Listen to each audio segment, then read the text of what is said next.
Hello and welcome to the stream. So, back on the tour of the galaxy again. We are in Ryker's Hope, not far away from leaving it. Let's open the, show you the maps so you can see where we are. Right, okay, so we are, we've left that fleet carrier there. We're on the way to that one. That one has moved, so that one is no longer there. I think that one has moved to here. Oh no, there's another one there which I missed out. Right, so yeah, that one is no longer there. So we've skipped that bit, and we're just going straight line from there to there. We are pretty close to passing the galactic border into the next sector of the galaxy.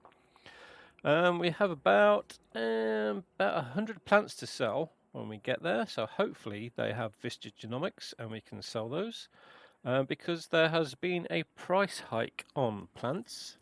Yes, I've got 97. We are in a system with 3 planets, each of which have 4 plants on it. So some stuff to scan before we get to where we're going.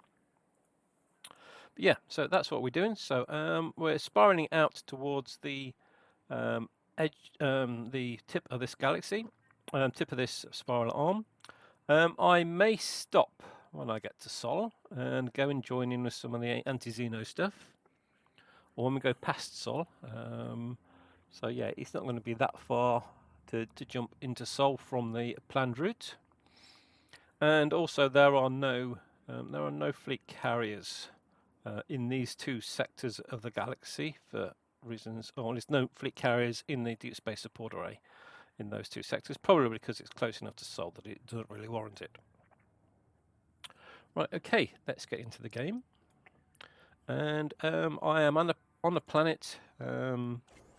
I've just finished scanning the conchers at this place, and I'm off now to a different place on this planet to scan. There are at least 3 other things on this planet, so let's see what they are. Frameshift drive charging.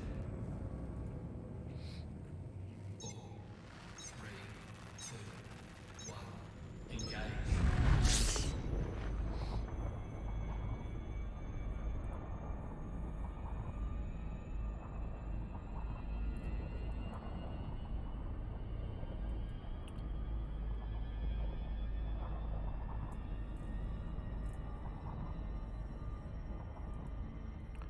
Right, so we're above the drop line. Let's switch modes, scan, and change to Tubus. Alright, so we're after Tubus next. Hopefully the Tubus and the I think it's Tubus, tussock and bacteria still to scan. I've not got a screenshot from here yet.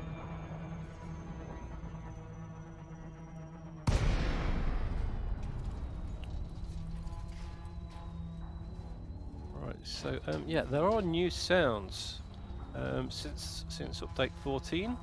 You get a lot of creaking when you go into glide now, when you're heading down to a planet.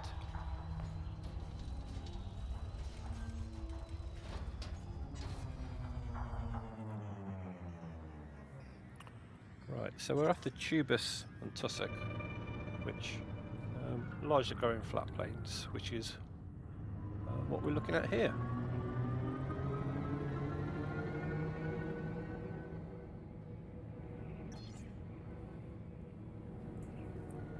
Right, so the aim of this stream is to get to the next fleet carrier, which will hopefully have Vista Genomics to sell the data, and I think I can see some bacteria over there as well. So is that? Yeah, so we've got tubers of bacteria here, so looks like we can get everything we're after. So let's just land somewhere near here. Landing gear deployed.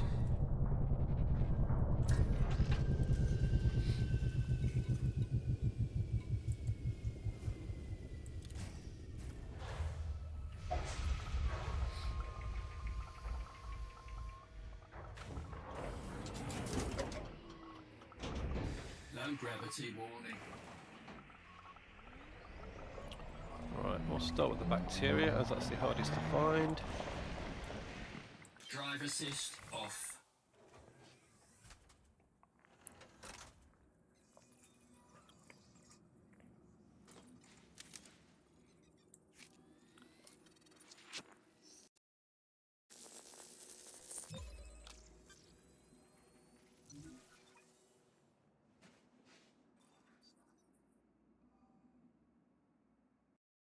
I find on the last planet I went to. Bacterius. Aura slime. So that is, I found 22 of those now, so very common. That takes me to 98 things to sell.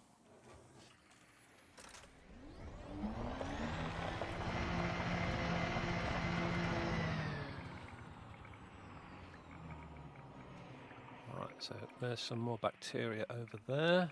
Nice big patch, easy to see. And looks like, I can't tell if that's bacteria or rocks over there.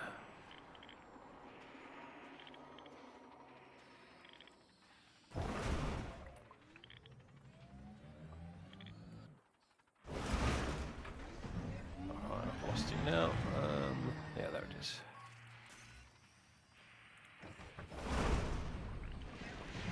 I just saw some tussock as well, so that's everything else we want to see on this planet. Drive assist off.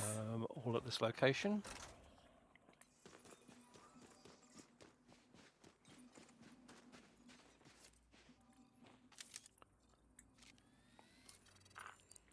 Should have a much smoother picture today. I mean, I'm out running about outside and a solid 60 frames per second, which is the limit of my monitors. So no need for it to go any faster than that, and it wouldn't broadcast faster than that anyway. So yeah, we should be good. Frame rate now.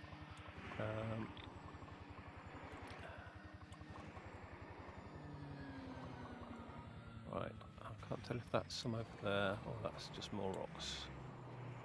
We'll head over to those.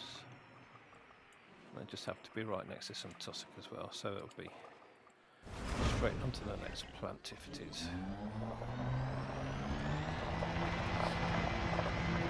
Right, so I've heard there's been a big price hike in the Xeno data.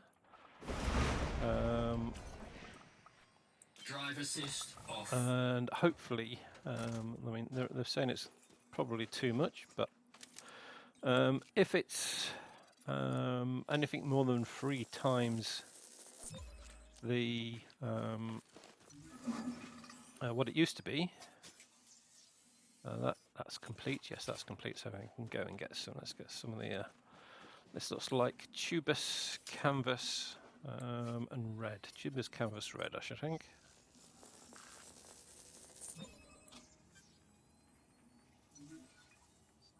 Oh, tubus conifer grey. Tubus doesn't look very grey. Tubus, I suppose the fluffy bits are grey. Tubus conifer. Sorry, so this is the first grey one I found. So right, so I've only found tubus conifer in this sector.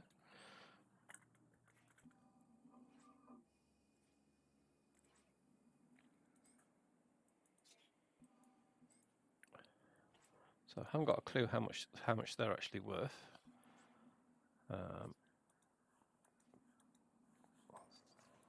But let's go and get some more. So for tubus, you have to go 800 meters between samples. Unless it's the old Horizons tubus. And then I think that's probably a lot shorter distance. There's an old forest over there, which should be good for a screenshot. So let's head over to that.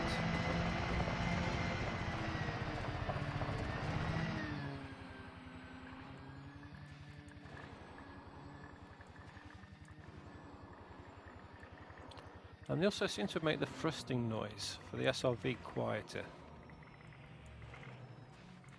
Well, I can still hear it, but it used to be a lot louder. Let's drive in a little bit. It's probably about as far as we can get in there. We'll take the screenshot here. So,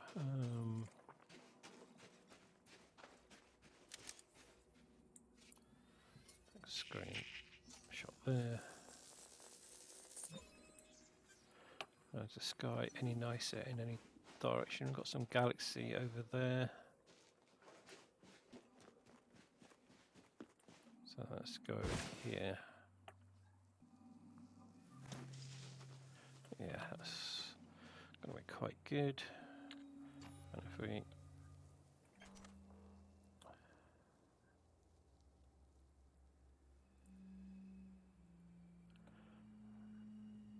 find some tubers in the foreground as well.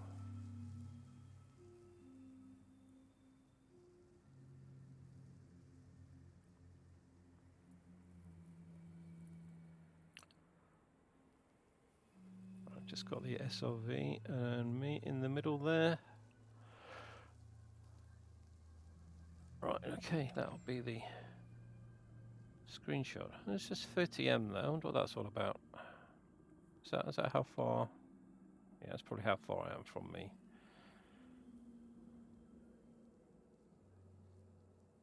I'm getting some music as well. I'm sure I'll turn the music off, unless it's coming from the trees.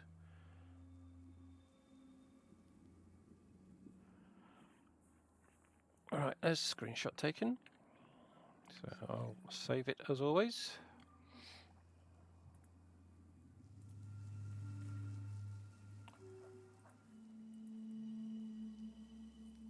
I can definitely hear some music. Or is it? Yeah, it's definitely coming from the game. Right, so I need to know the name of the planet. Right, so we're here. These other two planets have also got life on them, so we'll be visiting them next.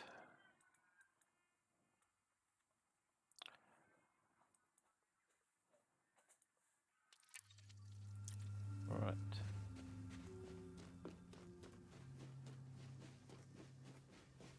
So I think it's the trees that are making noise. Sounds a bit like pipe organ.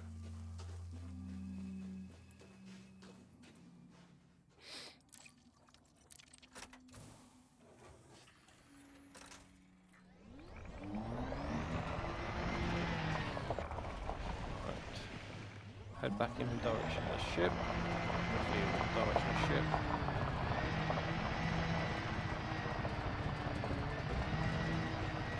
So we've got the bacteria, the trees, concha, the dust devil there. There's more bacteria here.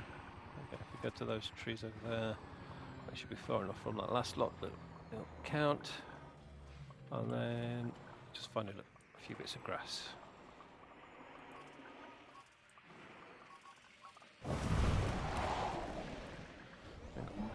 Centre of the galaxy over there, looking a little bit like a rainbow. Drive assist off.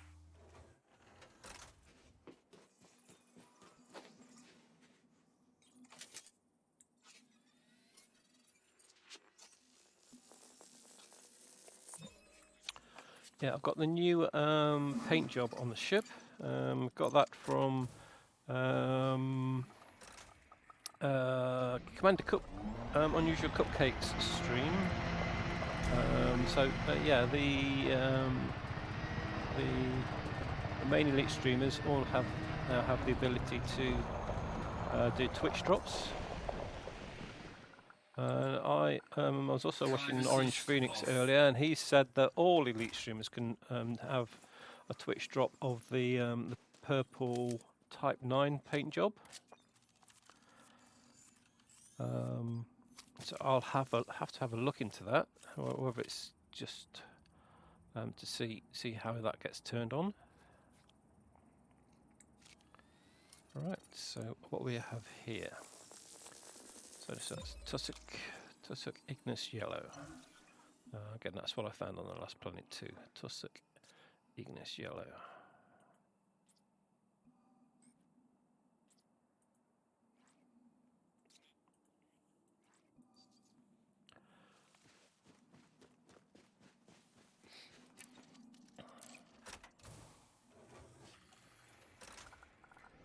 So that's the first one of those.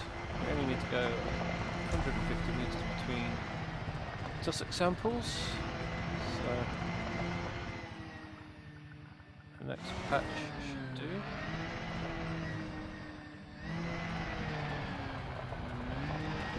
There's some.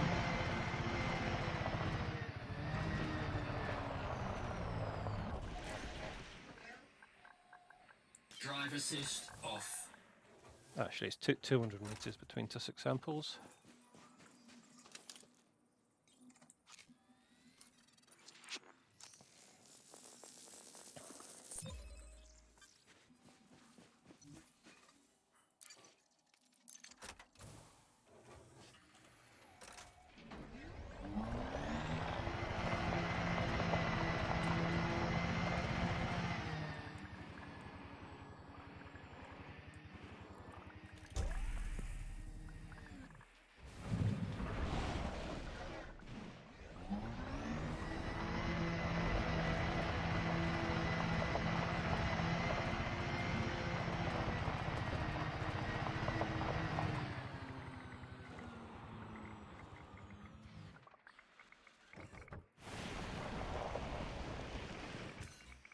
Drive assist off.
Drive assist off.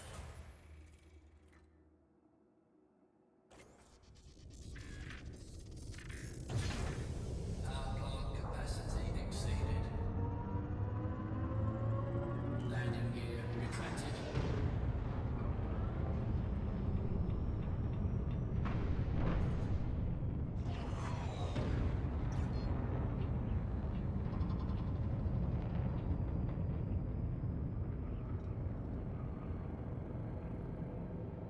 Frameshift drive charging. 4, 3, 2, 1. Engage.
Right, okay.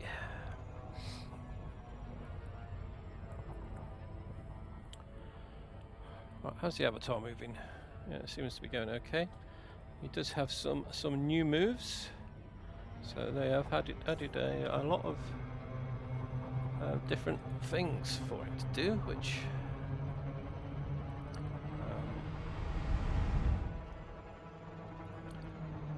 I haven't tried out yet.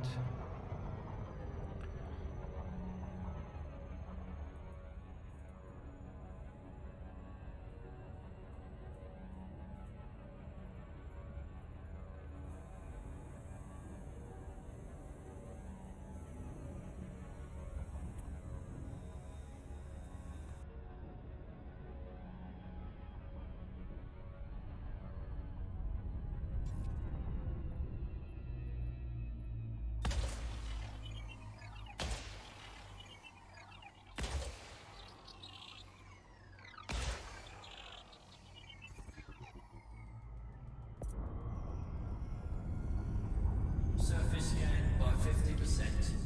Surface scan complete.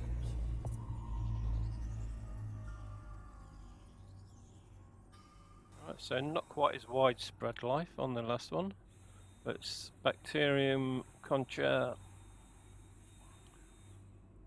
tubus, tussock.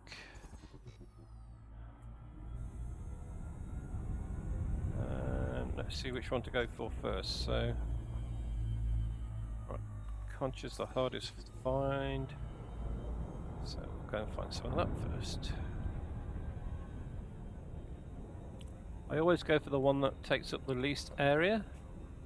That way, you may pick up some of the ones that are on larger areas. But if you do it the other way around, you're definitely not going to find the smaller area ones. So I think we've got some. Looks like a valley, a nice valley down there. I think we've got some high intensity zones. Is that a nice plateau? Yeah, it's a nice plateau to land on there. Well, it does look like it's got bloody deep caverns either side of it.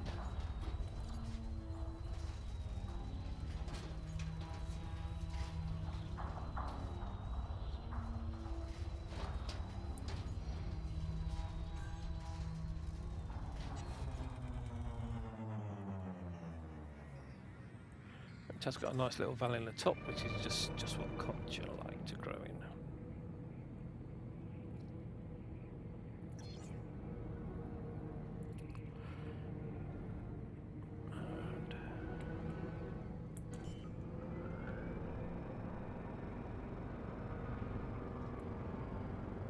Landing gear deployed. Let's go to the other side of this. So I imagine that is full of what we're after. Oh, that's a nice sunset there. I think I'll probably do a screenshot for this planet from above the ship. Let's do that now. So go up. Yeah, I never spotted that before. In the top right of the screen, there is a distance marker. Oh, signal lost. Oh, so okay, so it looks like when we're on the planet's surface, I have a 250 meter limit. I'm sure I can do more than that in space. Right, okay, so let's get the ship a little bit more central.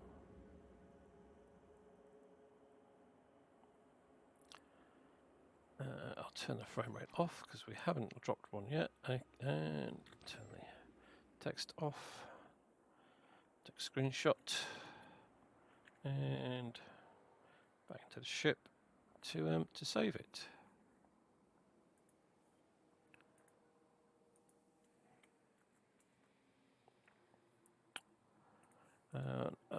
What's the name of the planet we're on?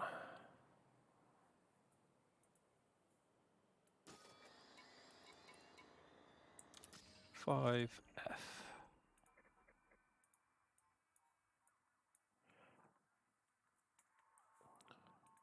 Right, okay. So I didn't actually need to find it because, yeah, the last one I saved was 5E. Right, let's get out in the SRV and go and find some concha. Actually, while I'm doing that, I'm going to mess around with the camera size. Low gravity warning.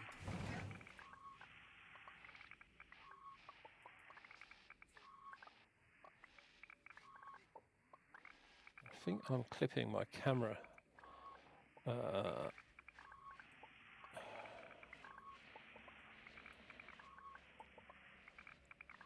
don't do that. I want to unclip it. So, properties.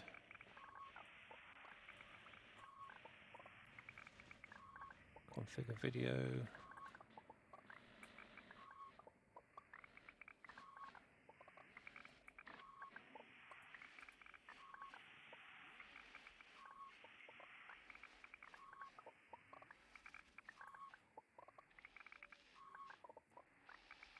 Right, okay. Right, so now there is a good reason for me clipping the video like that, and I don't want to change that.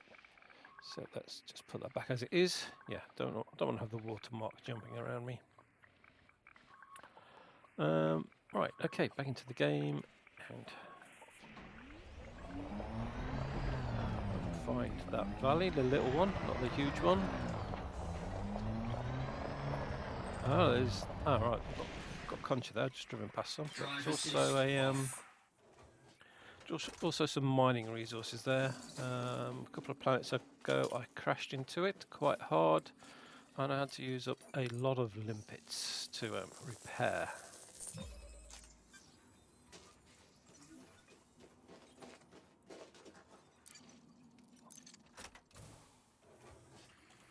So yeah, let's go and collect that as resources.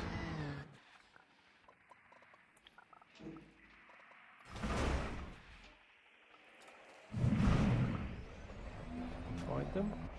There we go. It's outcrop. It's good. They normally produce a lot of things. So nickel. We need lots of nickel. Cargo scoop deployed.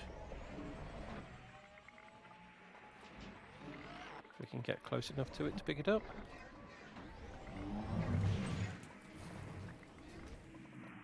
Right, what else do we have here? Don't think we need sulfur. No, but definitely need iron. I think we need carbon too. I don't know why I used carbon, but so carbon. Yeah, just need one more carbon. Yeah, I can't remember synthesizing anything that used carbon, so I don't know why that got used up. But right, so we've got.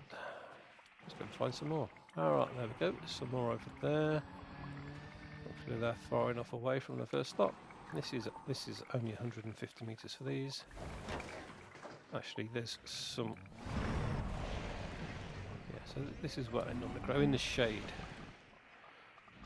I think that's probably less than 150 meters from the last lot. But I did just see some more here.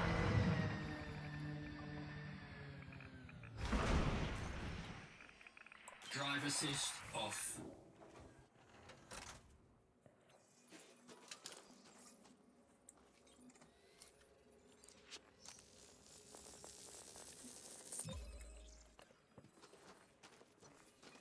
So that's the second lot.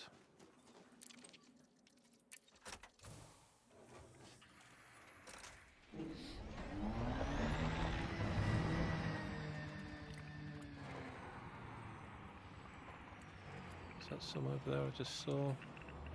Yeah, there's some over there.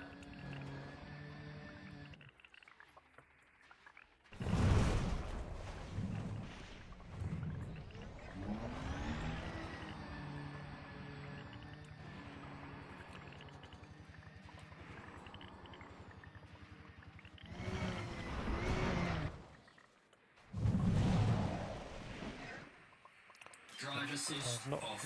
taken a record of what it is we've actually found. So it's Concha Lapita Grey, I should think.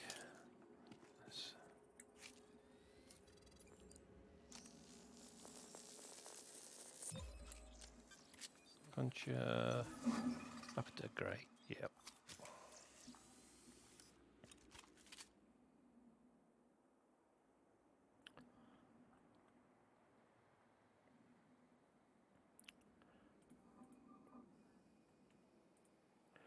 And I think that's just taken me to 100. That's actually that's 101. So got 101 plants to sell now, and that's actually now 1,009 plants scanned. Now I know the price has increased on plants. Whether or not they've also increased, or whether or not that means they'll go towards your Xeno biology score a lot higher than they were before, because yeah, I think I've probably got another, have to sell another 200 plants after these on the old rating to get to Elite, but hopefully that will have increased as well. So if that's the case, I could be at Xenobiology Elite by the end of this session. So I have like 2 weeks worth of, it's probably more than 2 weeks, more like 3 weeks worth of data to sell.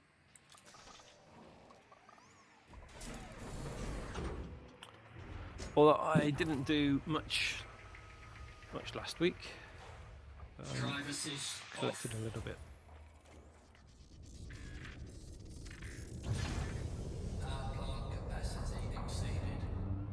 Alright, so it is very nice here.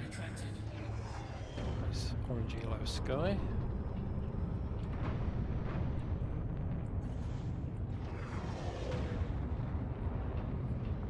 Right, so yeah, just go up above the drop line. Change the map to the Tubus map and head back. Alright, I have shield mode on in Twitch. Not sure what shield mode is.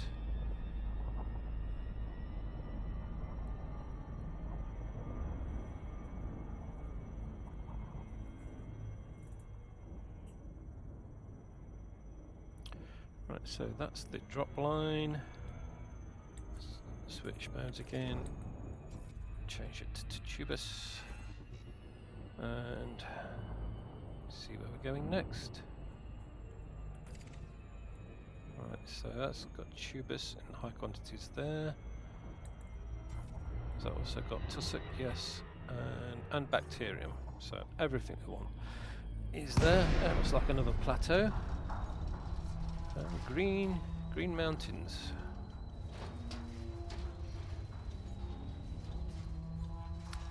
We have the creaking again as we head back down to the planet's surface.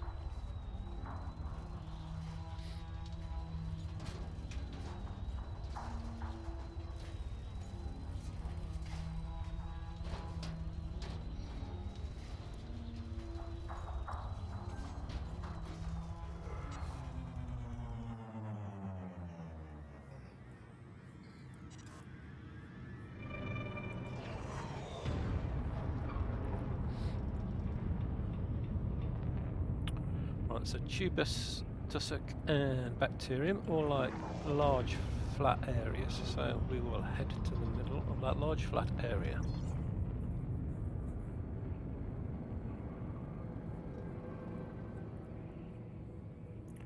And try and remember not to go over the edge because there's a big drop down there.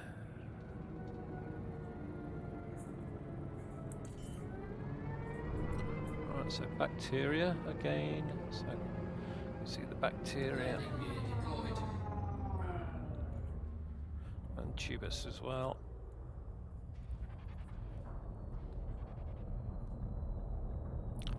Very unlikely that we'll see the Tussock from inside the ship.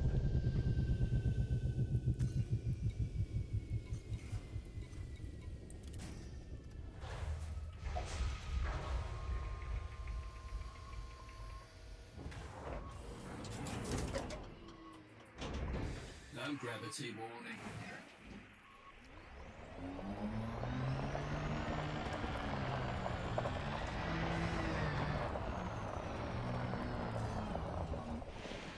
Drive assist off.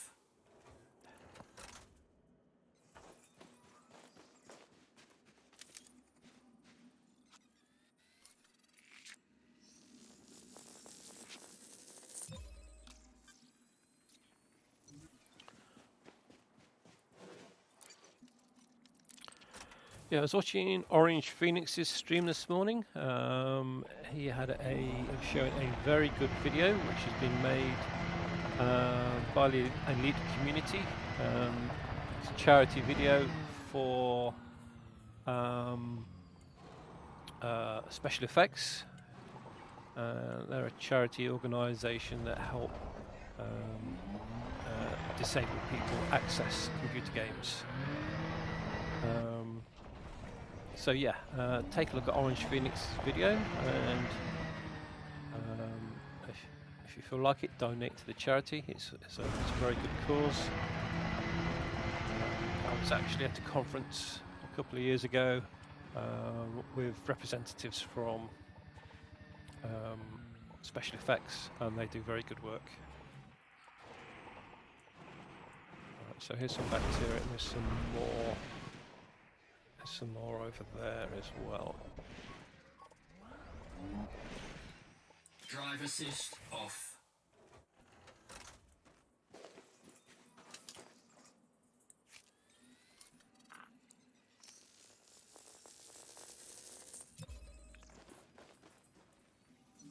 Right, so that is bacterium aura slime. So let's get a record of that.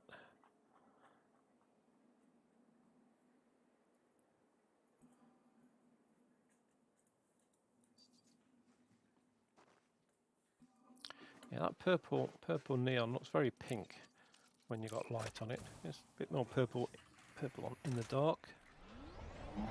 So there's some more bacterium over here. I'm not sure if that's 500 meters.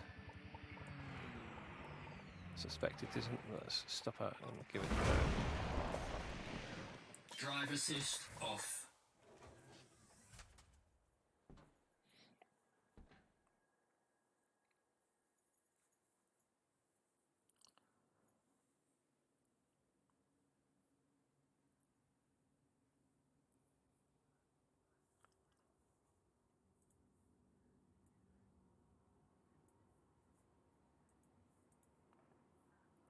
Right, it's gone blank.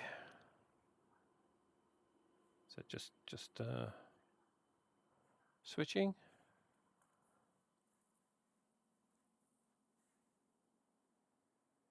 Hope it hasn't crashed.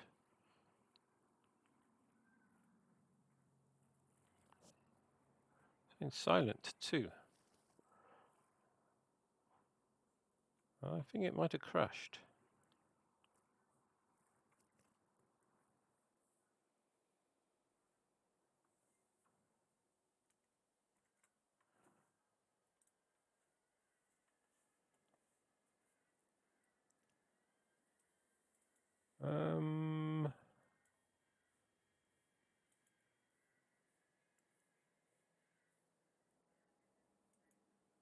Right.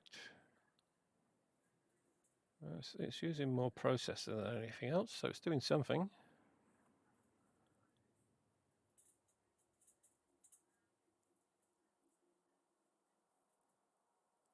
No, I'm pretty sure that's crashed. Let's end it and reload.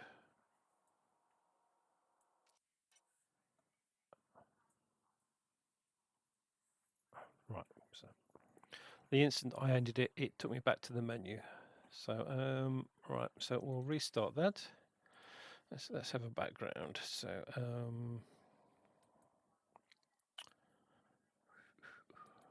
there we go.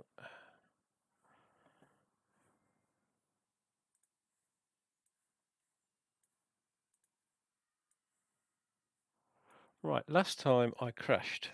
Last time I got out of the SRV and turned it off while I wasn't in the SRV. the SRV disappeared from being about 10 meters from where I was to back in the ship, which was about a kilometer from where I was, so I had a big walk back. So let's see what's happened this time. If you're an Elite player and you haven't logged into Elite since Tuesday, there was a big update, and there is a war going on with the Fargoids, and as soon as you log in you get a cinematic to show that.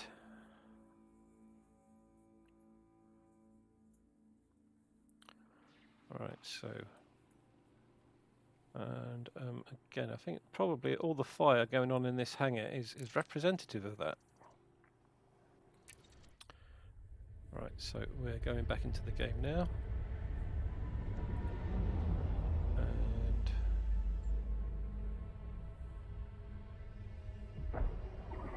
there we go. This is the cinematic. I'm just going to skip through this. There's nobody watching at the moment.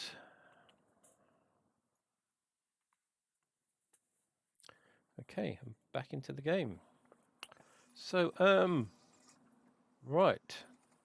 Again, my SRV has just vanished. Ship is over there. And bacteria here. I don't think I was even scanning bacteria, was I?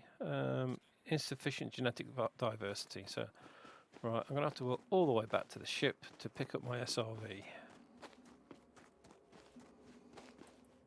Let's see if there's any bacteria on the way.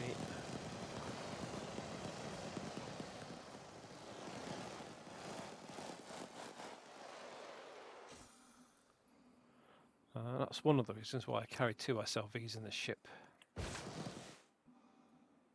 In case it didn't go back to the ship and it was just deleted.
Yes.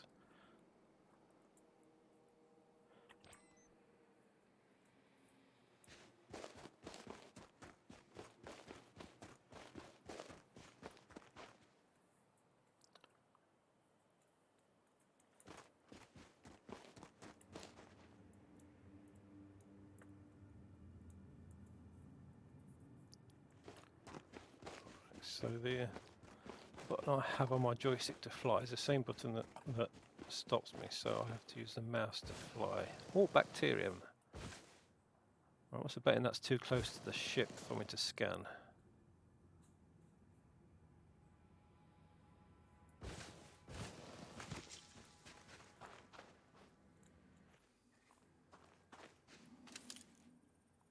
Yes, that will complete bacterium. And we're right next to some tussock as well, which is good. So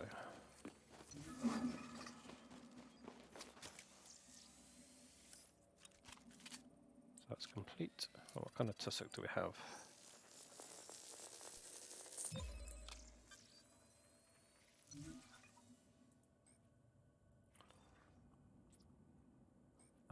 Ignis yellow again. Tussock. Ignis yellow.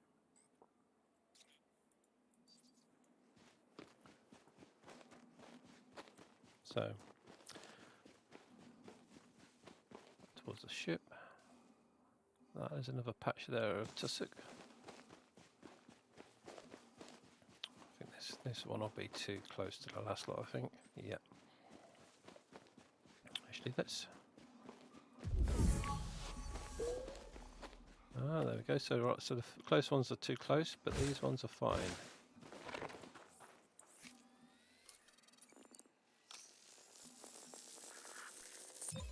It's not often the scanner, the Xeno scanner, actually does any good, because it's only got a range of about 100 meters. And as you only get like one thing within 100 meters anyway, so purple, so I think purple's good for a new scan. Oh no, purple's already scanned, or too close. I bet there is some more there between us and the ship.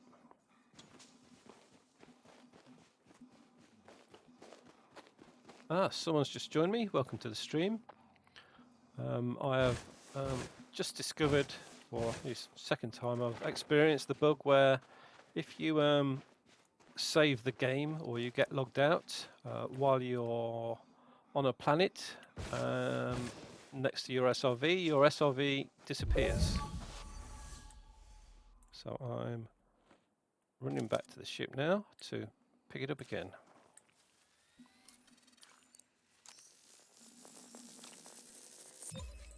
Yeah, so that's two of the three things at this location. So we'll get back in the SRV and we'll go out and find the tubus. So just past. So those tall plants there, they're the tubus. But you do have to go 800 meters between samples for those. My purple paint is looking very pink on the ship. I wonder if that's because of the colour of the sky. Yeah, so that paint job is the new paint job that the Elite streamers can hand out. And I got that from Unusual Cupcake. Orange Phoenix was also giving it out earlier, although it didn't seem to be working for Orange Phoenix, possibly because I'd already got it. But I didn't seem to be getting Twitch drops from Orange Phoenix. Right, let's get the SRV. Hopefully it's back in the ship. Yeah, it hasn't been destroyed, but yeah, it suddenly disappeared and moved about 1.2 kilometers back to the ship without me. No gravity warning. Right, so where was that tubus I just saw that was nearby? There we go. So these are probably going to be tubus conifer again, and looks like they're probably grey again, just like the last planet we're on. Drive assist off. Right, so I'm in Ryker's Hope. So Ryker's Hope is the sector of the galaxy which is just the other side of the centre of the galaxy. Maybe right a little bit. And we are not going to be in Ryker's Hope for much longer. We're right on the border for the next region, which I can't remember which one that is. But hopefully by the end of the stream we will be at the fleet carrier in the next region of the galaxy that I'm heading to on the tour, and selling some of the data, the Xeno data. That is if they have Xeno, what's it called, Vista Genomics, for me to actually be able to sell the Xeno data to. And I'm hoping that will take me to Elite, but I may be hoping a little bit too much. So yeah, my Xenobiology is halfway through Geneticist, and the next one is Elite. Drive assist But I have 100 scans to sell. No, it's not far enough.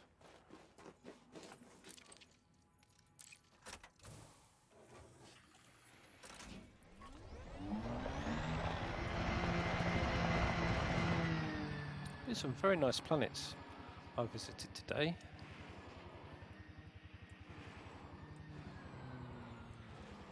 I've finally got my graphics card to behave how it should do.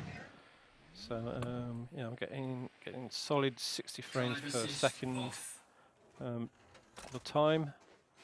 I'm not using a gaming monitor, so 60 frames a second is all it can do. So yeah, it's Tubus conifer grey.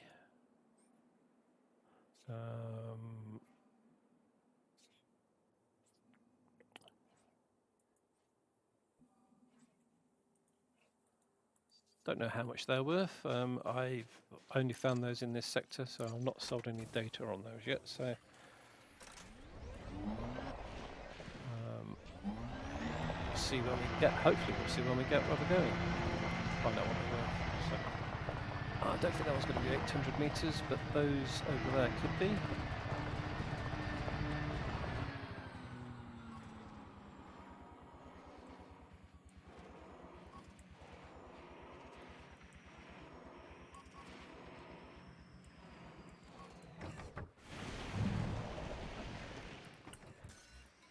Drive assist off. Yeah, if you've got any questions about the tour of the galaxy or Elite, if you put it in chat, I'll try and answer them. Is sufficient genetic diversity there, so it wasn't 800 meters, so let's keep going a bit further away.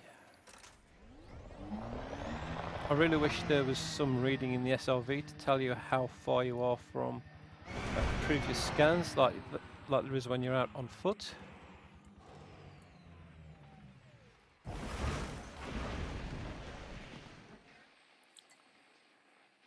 Drive assist off.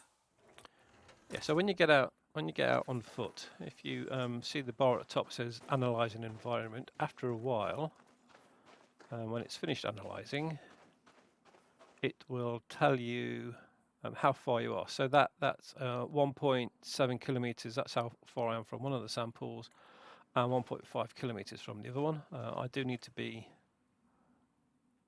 800 metres from a previous sample for Tubus.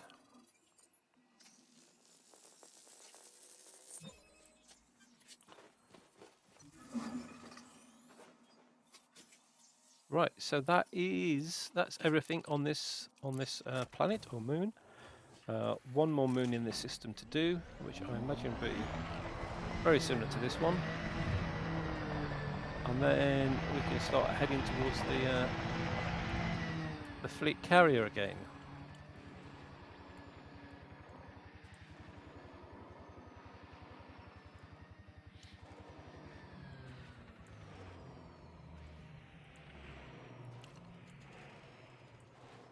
Yeah, there's also been some subtle sound changes to the game since update 14 on Tuesday.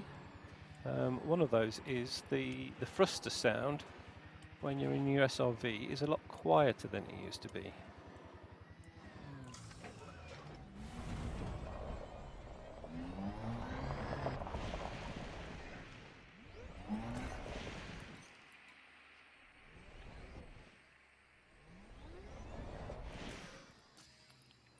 I wish there was an easier way of lining up than, because you have to look down to click the button and look up to see if you're in the right position.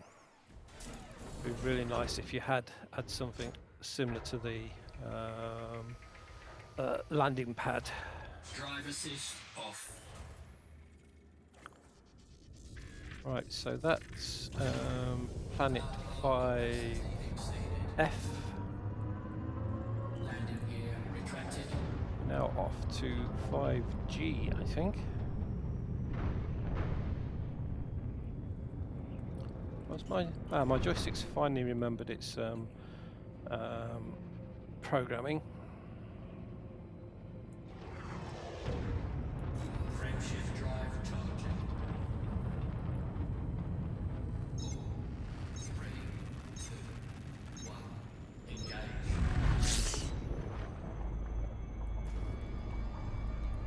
Right, so where are we? 5F, 5G, which is not very close.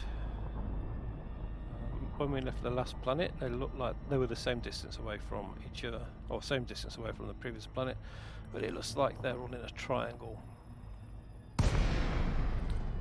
Not far enough out in the atmosphere to curve down like that.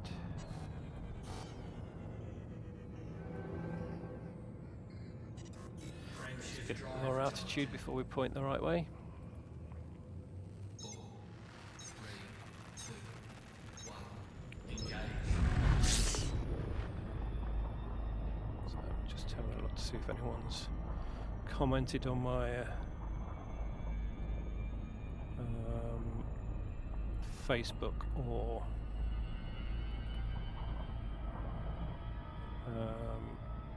Twitter posts about this stream. 5 likes on Facebook, no comments.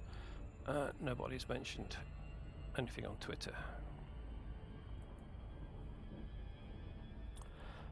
Yeah, if you scroll down to the bottom of the page in Twitch, you'll see an About section. On there, there's a link to the Twitter page, and also a link to the map of the galaxy of the tour. If you click on all the dots on the map of the galaxy, that will show the screenshots for all the locations that I've been to, and also links to these videos on YouTube.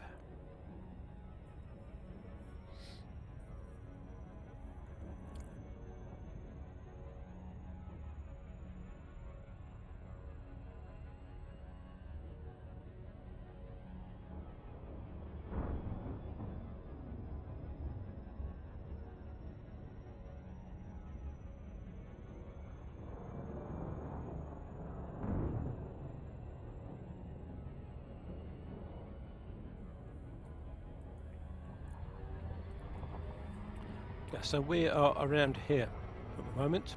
We're spiraling out from the centre of the galaxy, past Sol, and to the tip of this spiral arm.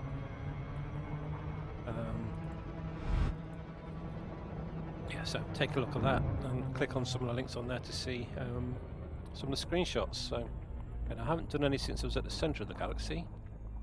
And there we have Great Annihilator. That was actually from when I went through that way. I think the ones from when I went through just this way. Yeah, so that's the thunderstorm near the centre of the galaxy that I found. That's the ones from when I came through this way, which is this section we're on at the moment. Right, so back into the game.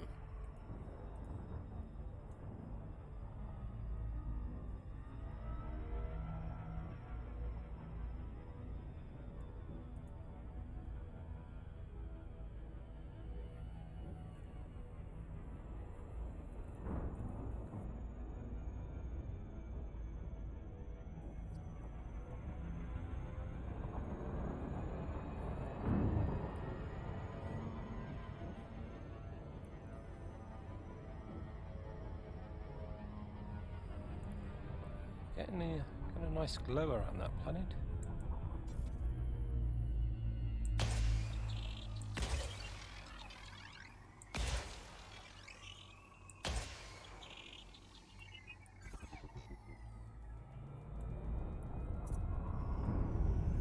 I suspect we're on the night side of the planet, so let's go around to the other side before we land on it.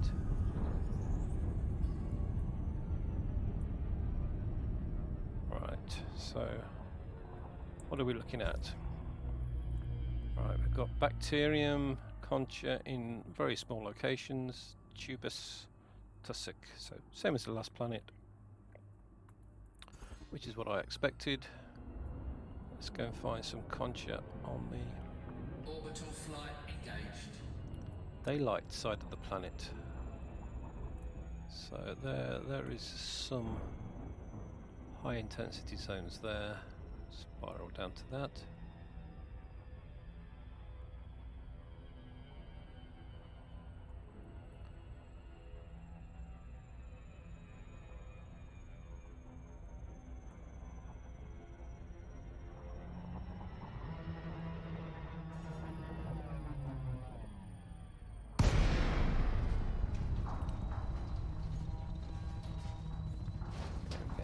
creaking again. Yeah, so it looks like that spot there is probably going to be the best spot. Yeah, it's another plateau.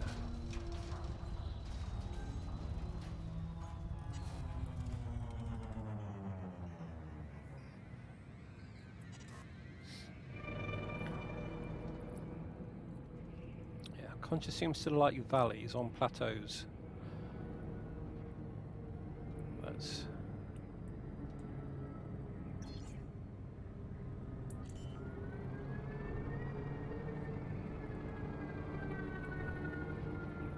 Landing gear deployed. land on that flat bit.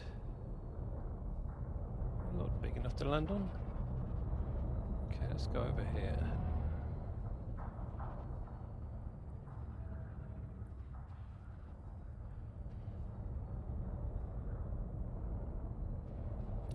There we go, back there a little bit. Yeah, I'm in an anaconda, which is quite big. Trying to find an area big enough to land it can be a bit tricky sometimes. Well, I found an area, but I can't get level.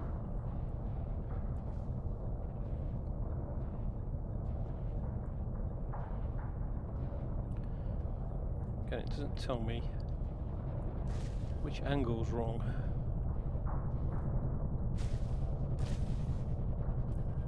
There we go.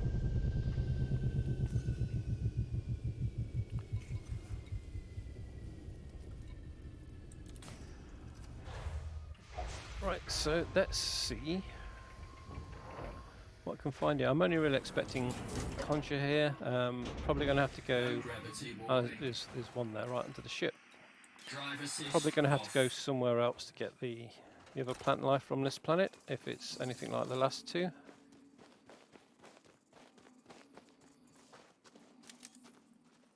Alright, so this, can't tell what type it is, 'cause this one's not actually open.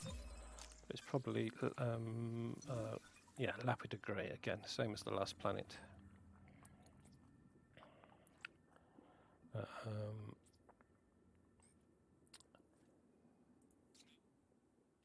Grey. Just take that one off. Alright, so I found 14 lapidar grey so far.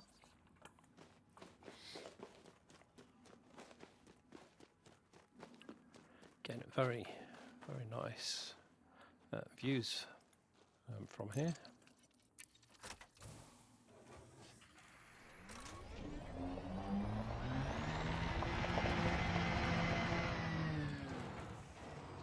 There's some more there. We need to go, what's 150 meters? Probably not quite 150 meters.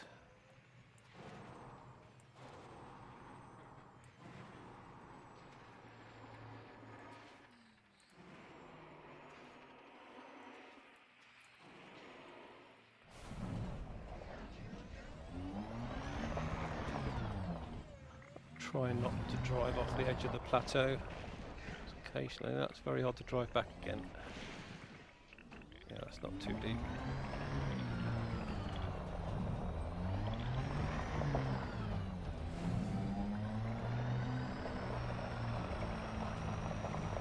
That's one there. Yeah, so yeah, that one's flowering, so that's what we're. Yeah, all the conchas look very Drive similar assist off. when they're not flowering, and it's the top bit that's the difference between them. There's one that's got like little TV aerials, circular TV aerials sticking out of it, and another one that's got it's like a star, and one that looks like octopus tentacles with suckers on it.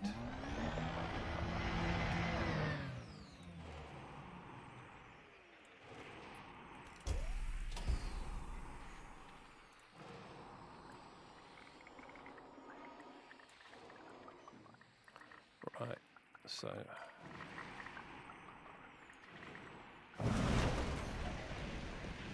Drive assist off. get that one.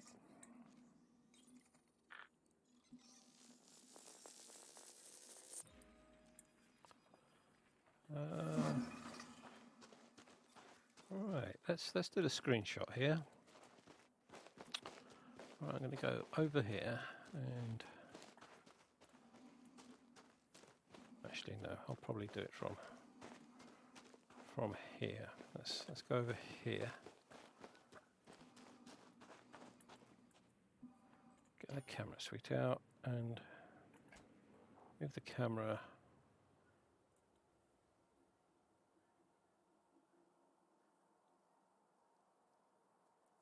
Right, so there's yeah, there it is. Move the camera to behind this one. I'm going to do. It's been a while since I've done a depth of field photo. So let's do that. Turn the frame rate off again, and trying to remember which one is depth of field. And that's zoom. So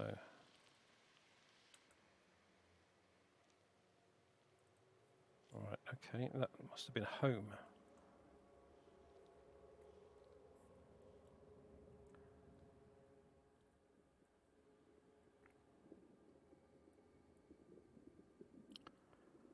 A long time since I've done one of these. I can't remember what keys I set it to.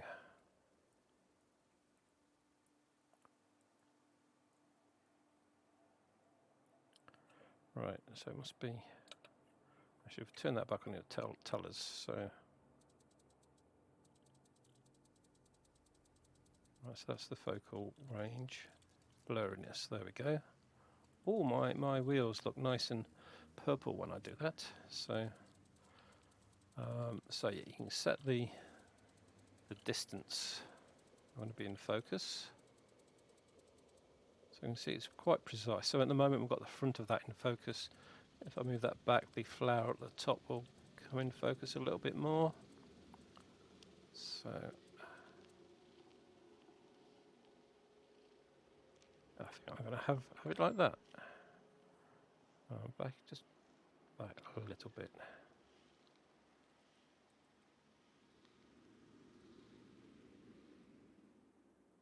Yeah, right. Print screen there. I'll come out of the camera suite and save that picture.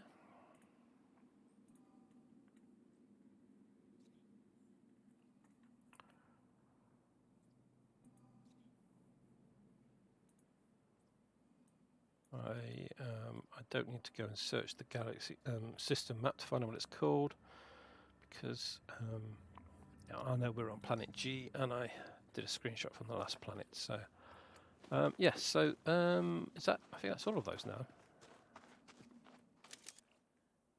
Yeah. So we've back to the ship now, and we'll go and find another location to find the Tubus.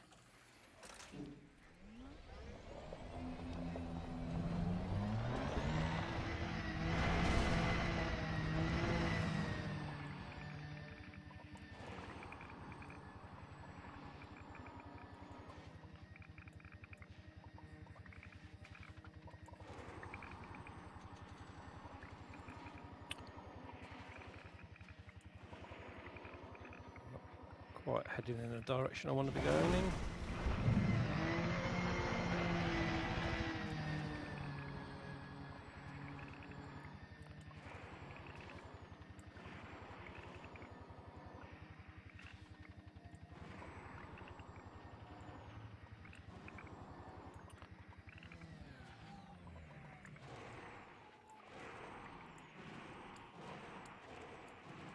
I can't say I particularly like the thrusting noise of the SRV, but it was nice to be able to hear when you are actually thrusting, so you know when you've run out of engine juice.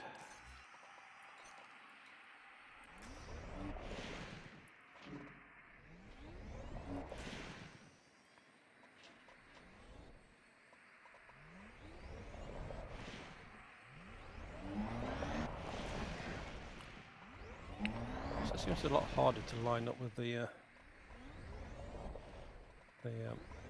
boarding point since the last update.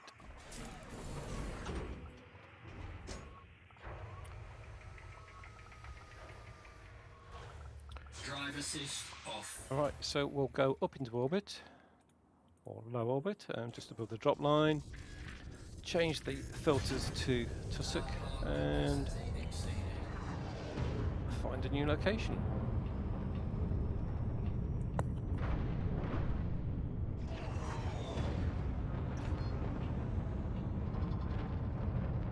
Frameshift drive charging. 4, 3, 2, 1. Engage.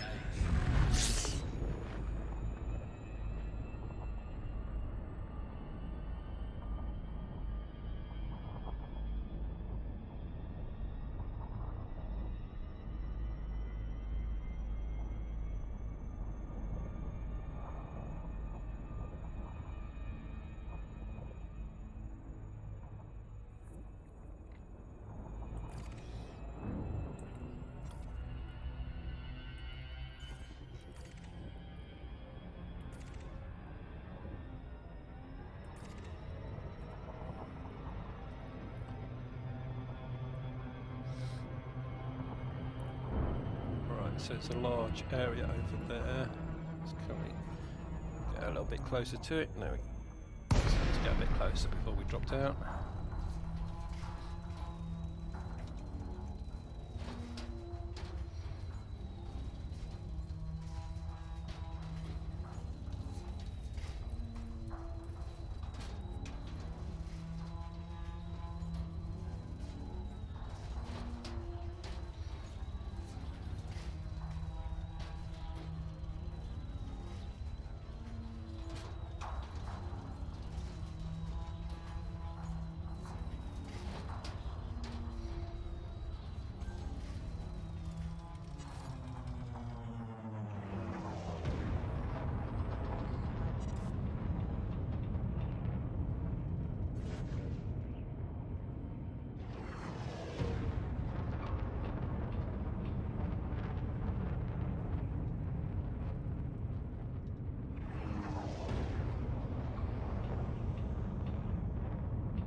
Right, so we should be able to see the tubus when we get down to about a kilometre. Yes, I can see it already. Can we see bacteria? Any bacteria now? We've got tubus all over the place.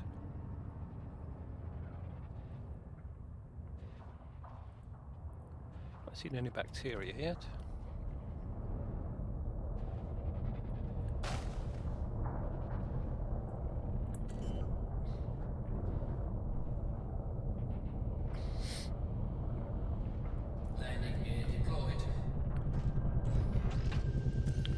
So we'll do the tubers first.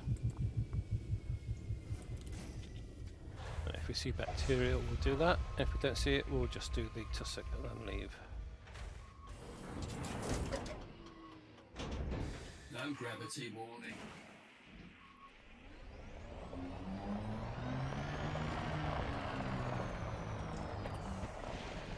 This looks like more tubus conifer grey.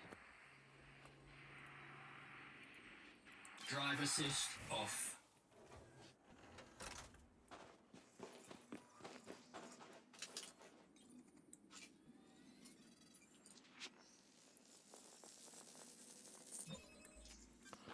I forget that noise we got before.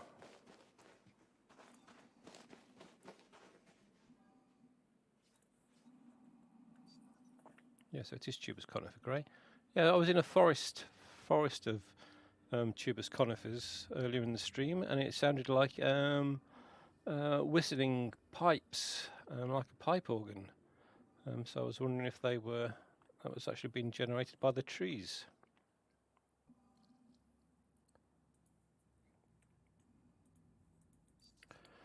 Right.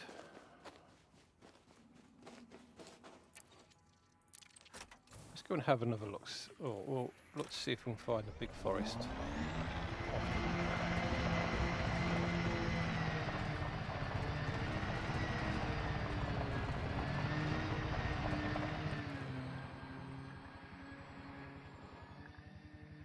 That's more of a forest over there.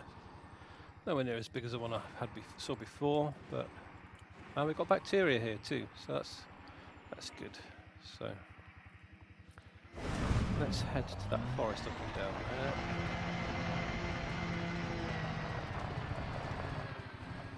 I'll hopefully pick up the bacteria on the way back.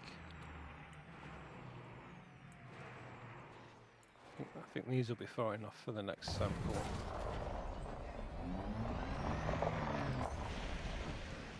Drive assist off.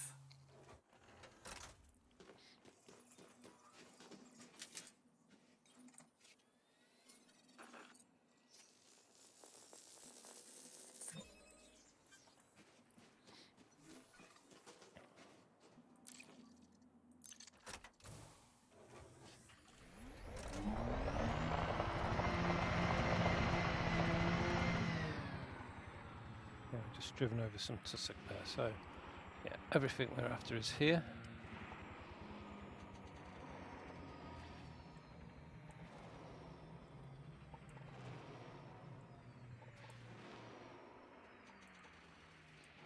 Yeah, so the sound of the thrusters for the SRV is far more subtle than it used to be.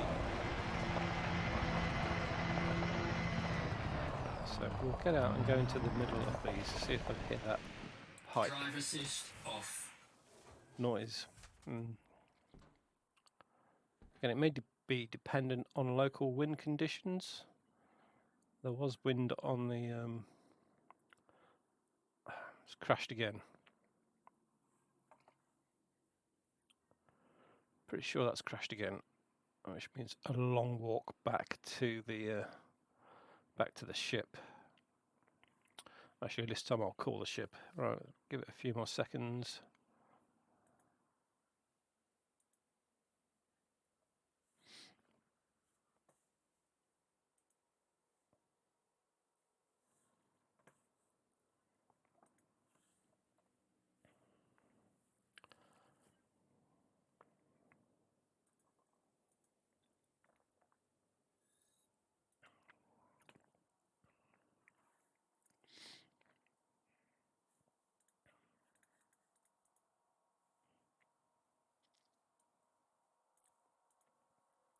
Yeah, it's crashed again. So that's the second time today it's done that when I got out of an SRV.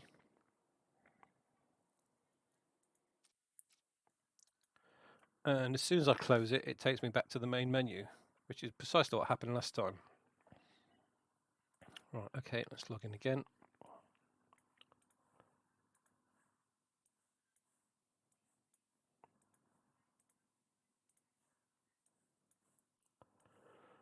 Right, okay.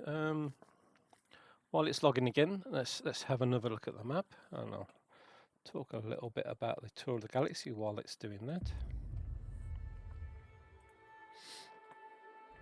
So I started out in July last year, so July 2021. And I set off from Sol, and I worked my way to the tip of this spiral arm. Now I followed that all the way around into the centre, so that took about 2 months. When I got here, this fleet carrier opened fired on me, and I hadn't sold any data to that point, and that was before you could sell data in fleet carriers, so I lost all the data, and I only had that little bit of data to sell when I got to the core. Then spiraled out from here to Beagle Point and to the tip of the far spiral arm. From there I flew hotfoot to the tip of this spiral arm, and only really stopping at the fleet carriers and anything I found on the way. I didn't search for anything.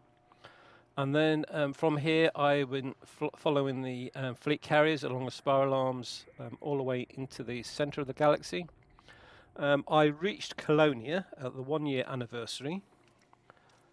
I spent about 2 months at Colonia getting the engineers and finishing upgrading my weapons and getting to Elite in the combat in the mercenary rank.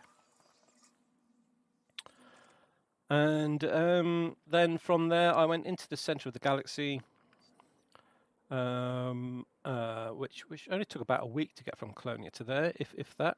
And then I've been flying out around the spiral arm, and we are now about here. So again, that's taken about 2 weeks from the center to get to here. And so hopefully we'll be in this fleet carrier by the end of this stream. Right, okay, the game is back online now. So let's go back into that.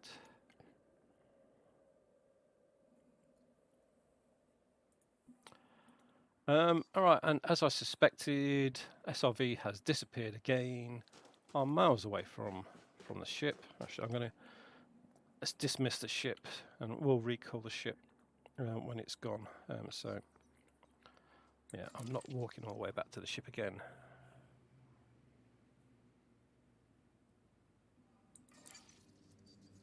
Right. Let's see if we can hear that noise that these...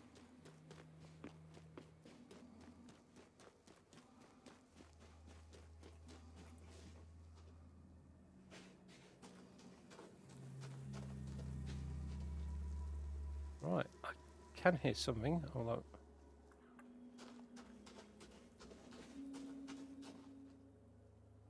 It's not the sound I was expecting to hear.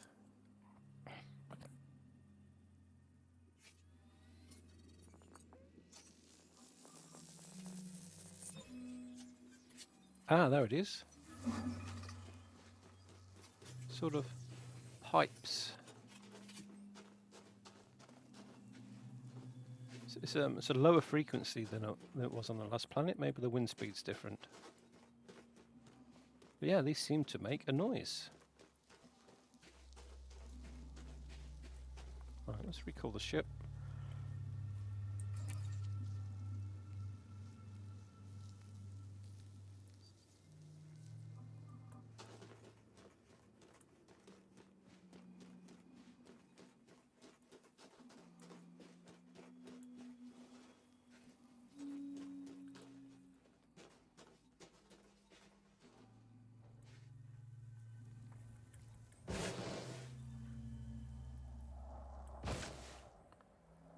Right, so the ship is just coming in now. Hopefully it's not going to try and land on these conifers.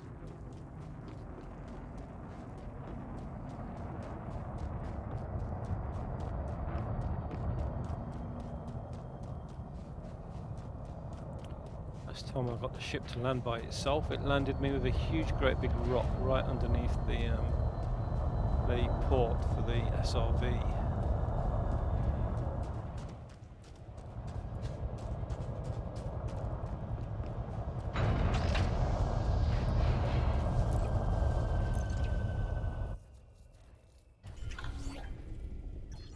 Right, so let's guess out. Get out in the SRV. I think we're far enough away from the plants that it's not going to interfere.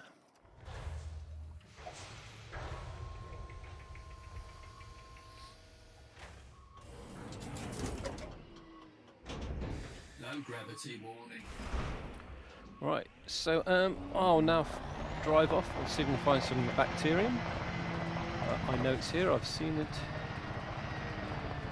Let's find a nice ramp to get some altitude. There we go. So it was a big white circle. The bit I saw. There's one over there, so I think there's probably two over there actually.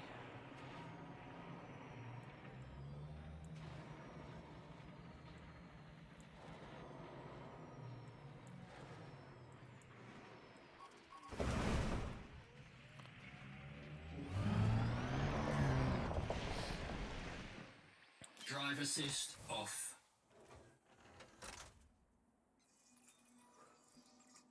Right, so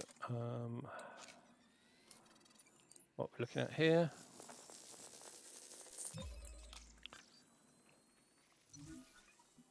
Blackboard, Aurus lime.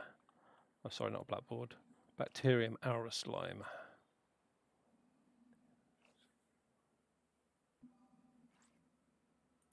Right, so that's 23rd time I found that stuff.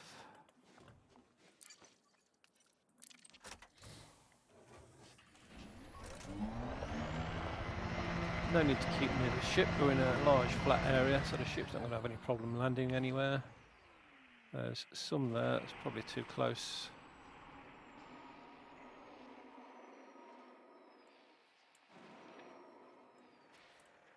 There's some. 2 spots there.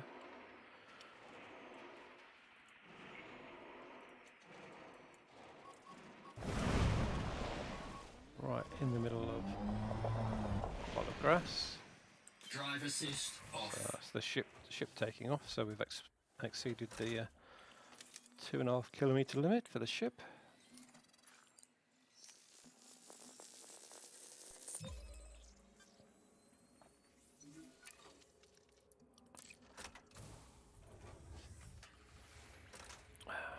Right.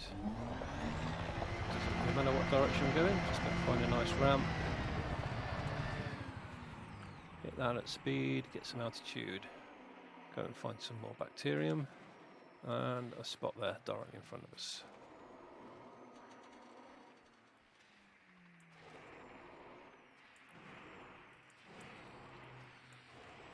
There's grass there too, so might as well recall the ship at this point. Ship recalled. Drive assist off.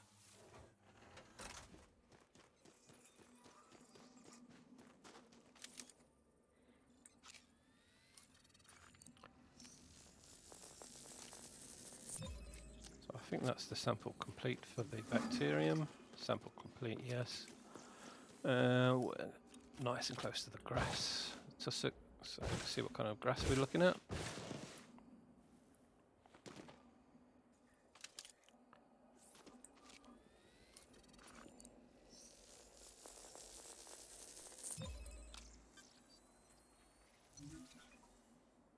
Ignis yellow again.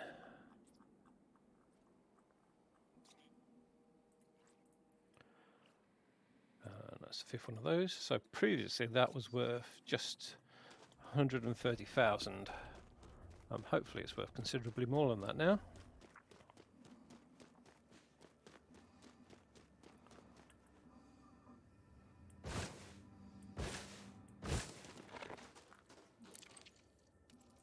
Right, so I just need to drive around to find 2 more of those on the way back to the ship.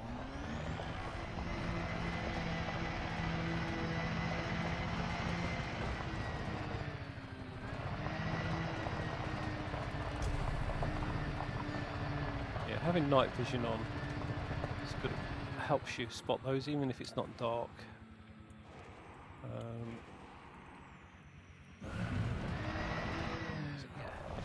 if they're the same, similar colour to the background, it highlights Drive the edges of them. off.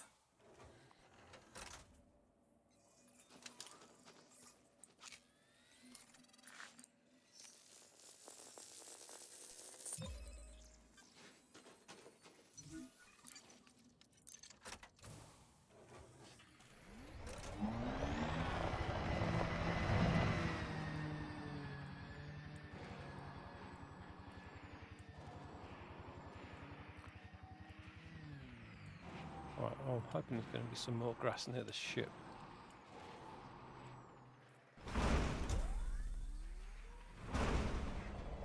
And there is. Perfect.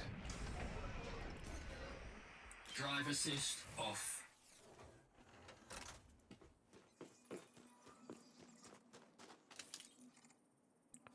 Right, so that's everything in this system scanned.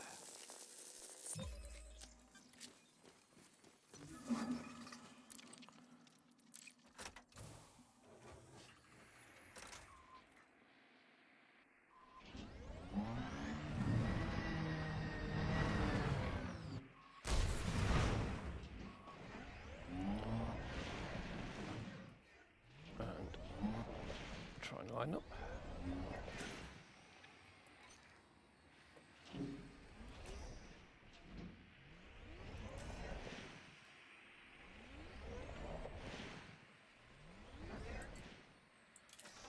There we go.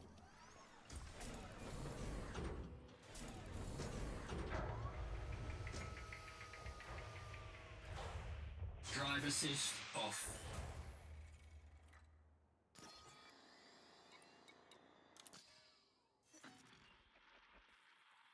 Plot the route.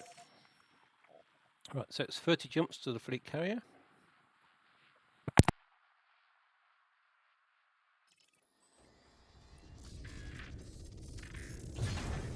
Power plant capacity exceeded. Landing gear retracted.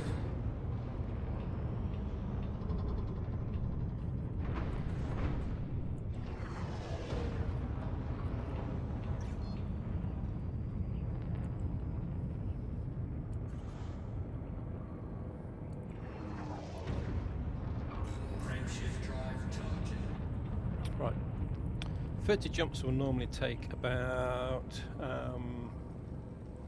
45 minutes.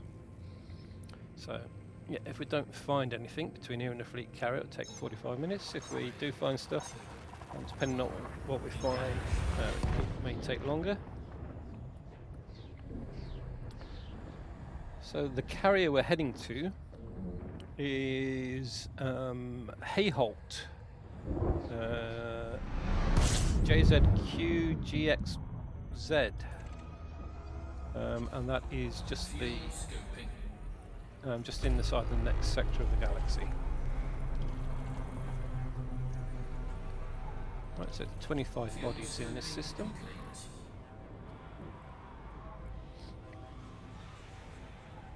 So we'll cool down a little bit and have a look to see what they are.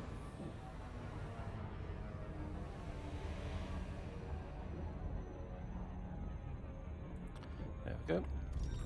Right, so yeah, if there is an Earth-like world, ammonia world, or a water world, I'll scan the system. If there isn't, I'll just head off straight to the next one, which is what we'll do now. Frameshift drive charging.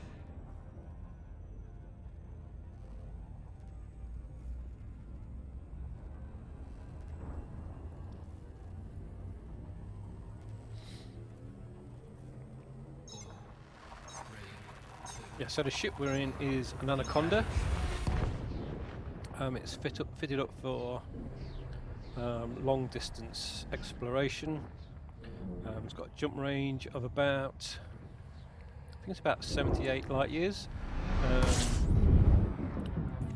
without using any injections or neutron star superhighway. Carrying 2 SLVs. I'm also carrying 2 field maintenance units, which you don't really need to use now. There's so many fleet carriers around the galaxy that you can pretty much guarantee that even if you are quite badly damaged, you can make it to a fleet carrier for repairs. So last time I did a tour of the galaxy was before they'd had fleet carriers, and I had to make it most of the way around the galaxy, just doing repairs myself. Yeah, but now I'm pretty much fully repaired most of the time. And the reason I got 2 field maintenance units is so you can actually repair the field maintenance unit as well. So otherwise you can't repair them, and they would be the limiting factor. So yeah, the limiting factor used to be the power supply. That was the only thing you couldn't repair. So yeah, having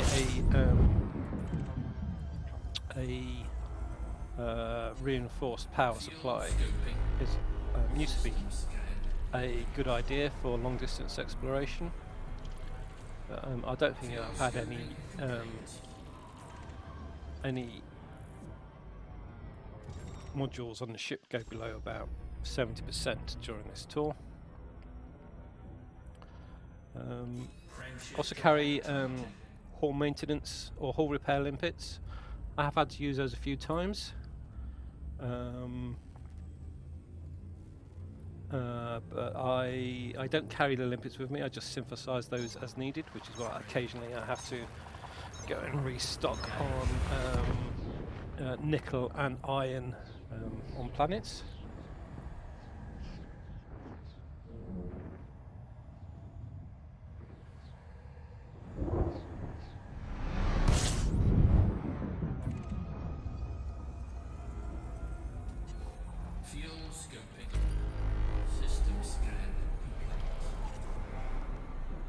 Right, so there are no planets in this system. So straight off to the next one.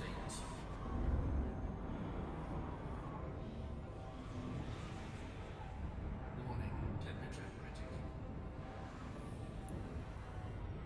I think I'm going to put on the news, because I've not actually listened to the news since update 14 dropped on Tuesday. So there should be a lot of stuff in there about the Xeno activity that's happening around the bubble.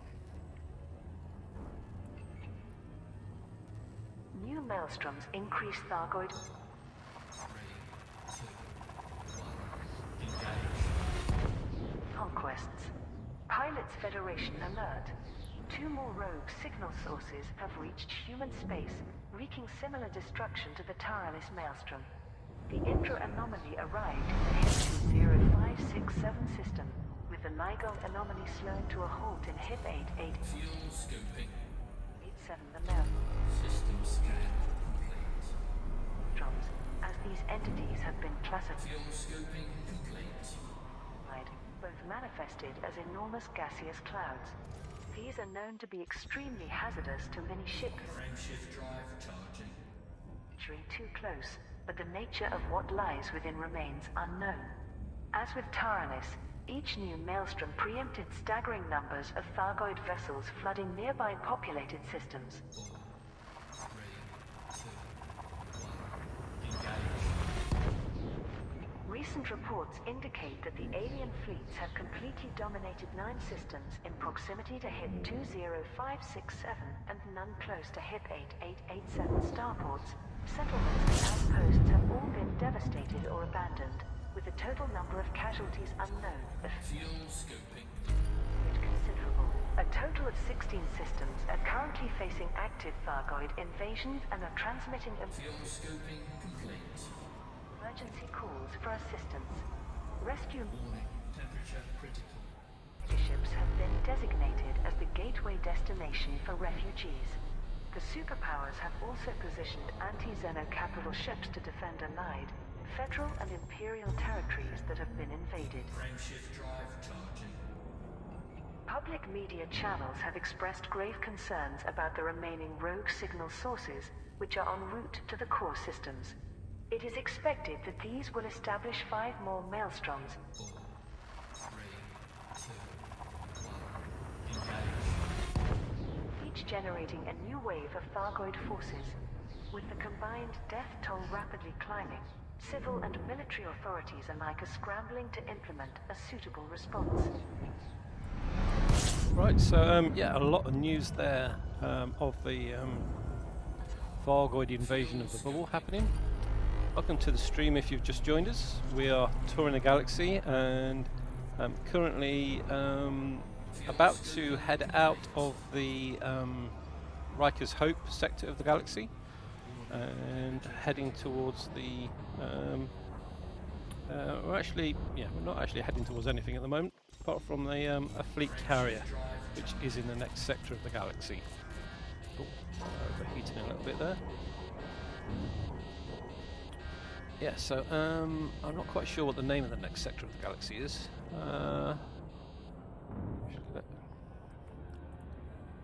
Let's have a quick look at the codex, see what it's called, the next sector. Yeah, so we're here and we're heading to this one. So Izanami. Right, that's probably why I don't remember what it's called. Don't remember that one at all.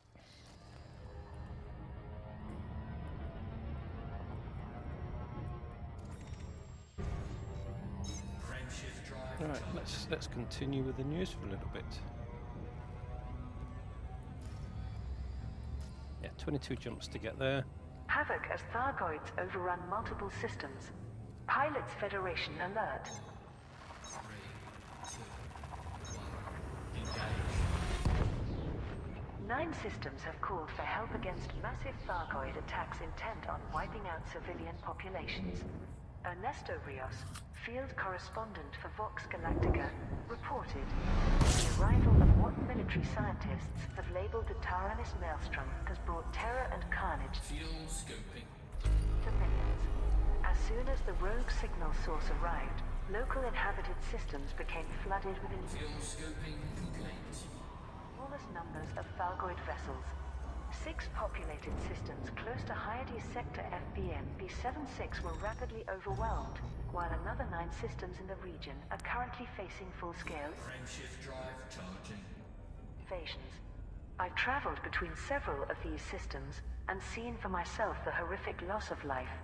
Starports are ablaze and covered with corrosive enzymes. Planetary infrastructure 3, 2, 1. Engage. is crumbling under the Thargoids' tremendous firepower. Passing ships are being wrenched out of hyperspace. These attacks seem more merciless than ever before, as if the aliens are determined to eliminate every human population structure they detect. Rescue megaships have been established Fuel scooping. at a safe distance from the invasion's current front line, facilitating mass evacuation of civilians. Fuel scooping complete. These vessels will also stock anti-Xeno weaponry for independent pilots seeking to assist the defense efforts or protect themselves while transporting refugees. Both President Hudson Frameshift drive charging. and Prime Minister Mahon have declared a major emergency, ordering federal and allied capital ships to engage the Thargoids. Senator Patrios has dispatched an Imperial Navy force to the Modigi system 3, 2, 1. Engage. to defend its territory from Thargoid attack. The Taranis Maelstrom itself is the target of intense study, although patrolling Thargoids in the Hyades sector FBN B76 system makes scientific analysis hazardous. Professor Palin and Ramtar have both warned that this enormous entity appears Fuel scooping. to have a protective cloud of unknown composition, which is proving dangerous to ships that approach it. Fuel scooping complete. With the other 7 rogue signal sources racing toward the core systems, militaries and security forces are preparing Frameshift drive charging. for the worst. Will the other 7 rogue signal sources bring similar terror? And is humanity capable of withstanding an onslaught of this magnitude? 3, 2, 1. Engage.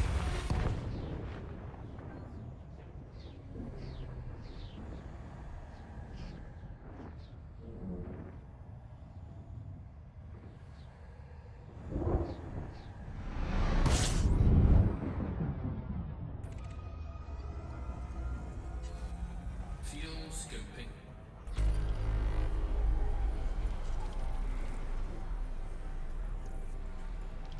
Fuel scooping complete.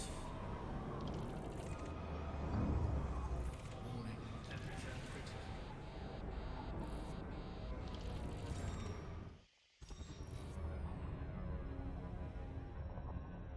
Frameshift drive charging.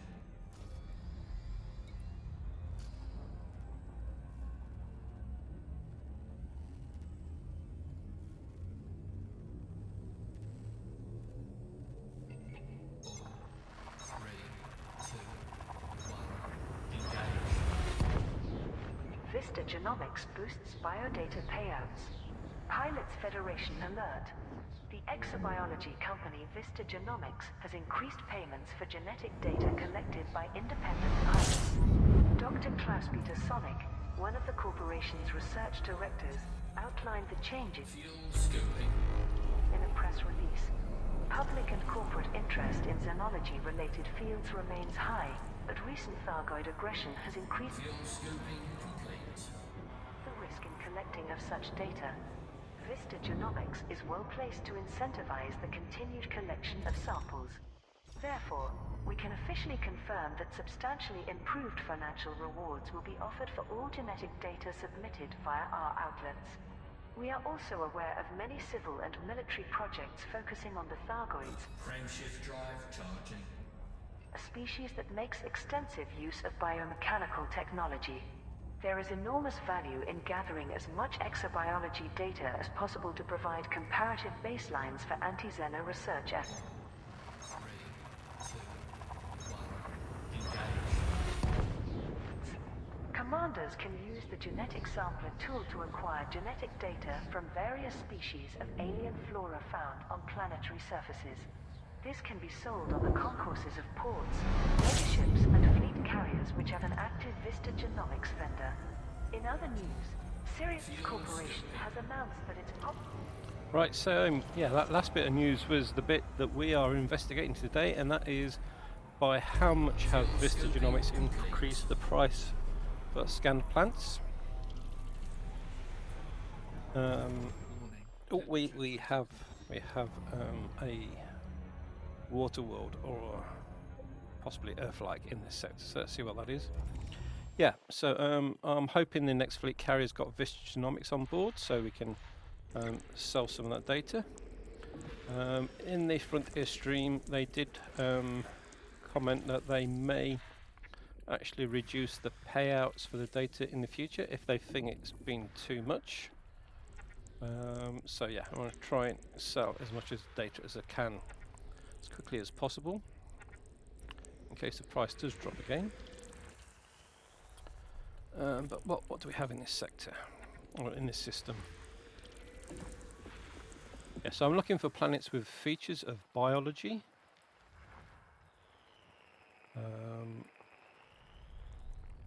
If we see one, we'll go and scan those.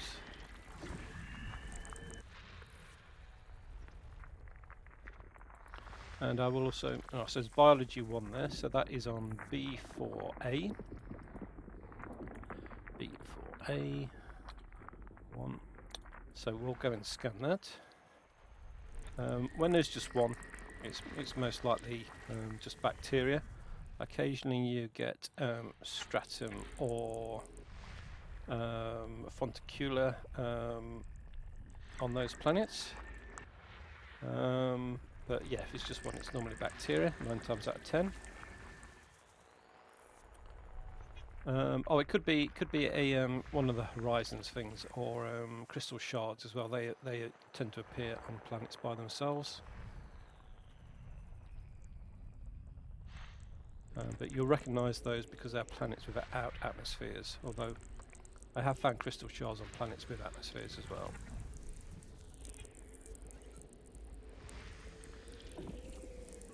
Right, so that's the ammonia world. So looks like we've got 2 ammonia worlds to scan. Let's actually. Oh, they're both on B. So yeah, let's target that one. I think that's probably the first place we'll be going.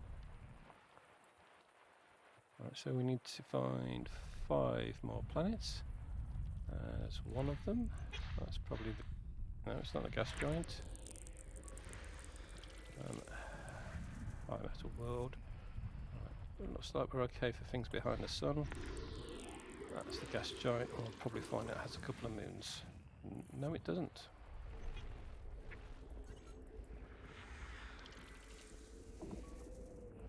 Nothing there. Nothing there. One more to go.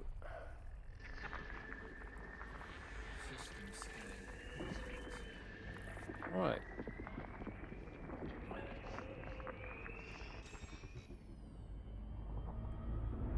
So let's now head off. Right, 39 light seconds. So it's going to take. I'm not sure how long that is, but that's probably about 10 minutes to get there. So we'll put the news back on while we're heading over there. But first, I'm actually going to look at the game settings to find out why some of the sound settings are a bit different to what I'm used to. So yes, we've got to audio. Right, so voice control is at full. I'll turn sound down a little bit. Right, okay. I've applied that. And back to the game. Resume. I'll turn the volume up a little bit to compensate for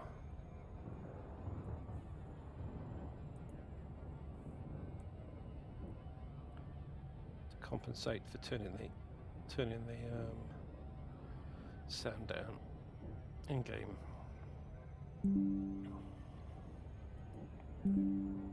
Right, okay, so while we flew over there, a little bit more news. Modified heat sinks and anti-Xeno missile rack have been made available to pilots via its company tech brokers. Active Sirius Corporation megaships, Chariot of Rhea, El Sentinella Cadeau, Kumaho Sky, Spirit of Lelaps, and the Witness Odysseus now host Sirius tech brokers on board. Tyrannus unleashes Thargoid invasion fleets. Pilots Federation alert. The Tyrannus anomaly has arrived in Hyades sector FPNB-76, triggering a ferocious wave of Thargoid attacks in the region. Multiple inhabited systems are experiencing wide-scale invasions by countless numbers of Thargoid vessels, with casualties expected to number millions in the coming days. Several systems have already reported a complete loss of human control, with ports abandoned amid heavy losses. The Alliance Defense Force and Federal Navy have responded by sending capital ships, which will support independent pilots and anti-Xeno squadrons. Neither superpower has entered the Hyades sector FBNB-76 system, from which the Thargoid fleets seem to be emanating. There have been conflicting descriptions of the rogue signal source itself, which finally slowed to a halt after weeks of faster-than-light travel. Dr. Remy Leroux, a xenologist working for Professor Palin, transmitted a garbled report describing Tyrannus as not a single object but a colossal swirling maelstrom of some kind, before all contact was lost. These initial reports have not been verified, and many authorities consider them to be unreliable or exaggerated. However,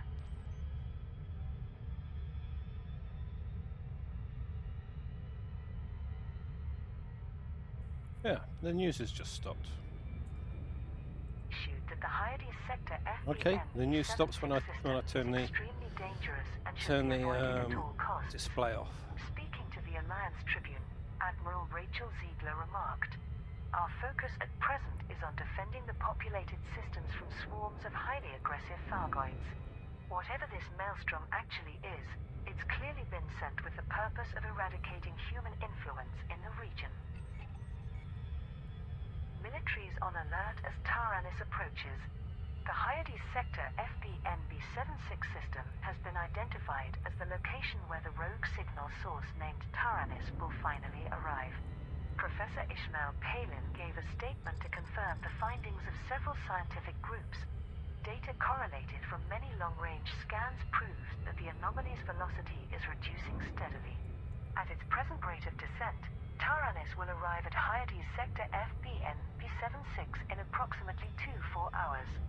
I have sent a research team, led by my colleague Dr. Leroux, to gather data on its arrival. Admiral Maxton Price of the Federal Navy commented, "Fortunately, this particular system is uninhabited, so no populations are directly at risk. We are monitoring the situation rather than deploying capital ships. Civilian traffic is ordered not to enter Hyades sector FBNB-76 until we know more about Tyrannus's capabilities." The Alliance Defense Force issued a similar announcement from Admiral Rachel Ziegler. The Thargoids' overall strategy remains unknown, as does the true nature of these rogue signal sources. But there is certainly no reason to place ourselves in their path intentionally. It's possible that, as with HIP 22460, the Hyades sector FBNB-76 system could become a no-go zone occupied by an overwhelming number of Thargoid vessels. Despite making no official statement, it is believed that the Imperial Navy is likewise holding back from deploying a military fleet to the Tyrannus anomaly. Independent analysts have suggested that the destruction of the Kingfisher megaship in Hyades sector YOQB51 has contributed to the superpower's caution, with capital ship losses in HIP 22460 also fresh in the memory. Xenopeace supporters killed by Thargoids. Investigations in the Hyades sector YOQB51 system have confirmed that Thargoid vessels attacked and destroyed the Kingfisher megaship. Vox Galactica published this on the scene report from field correspondent Ernesto Rios. Independent and federal sources have verified that the Kingfisher was struck by multiple barrages from Thargoid weaponry. Medical teams are currently exploring the wreckage of the megaship in search of crew and passengers. Sadly, from what I've seen, the scale of the damage suggests that the chances of survival are extremely low. Further confirmation came with the discovery of a log made by Dr. Elias Pope of Orion University, who was overseeing attempts to communicate with the Thargoids. Although I have yet to hear this recording myself, it apparently describes exactly what happened when the Taranis anomaly passed through the system. As news of the tragedy spreads, it has triggered a vociferous backlash against the Thargoid Advocacy Project. This fringe group recently gained a degree of respectability with the involvement of Congressman Dalton Chase and other media figures. But now there is widespread anger that, as Seoul Today's editorial put it, thousands of people were sent to die based on a vague hope that these alien warmongers might suddenly play nice. Congressman Chase himself told the press that he is reviewing the latest reports from Hyades Sector YOQB51 and cannot yet make any official comment. As the public face of the Kingfisher mission, it's likely that any formal demands for accountability will be directed his way. Meanwhile,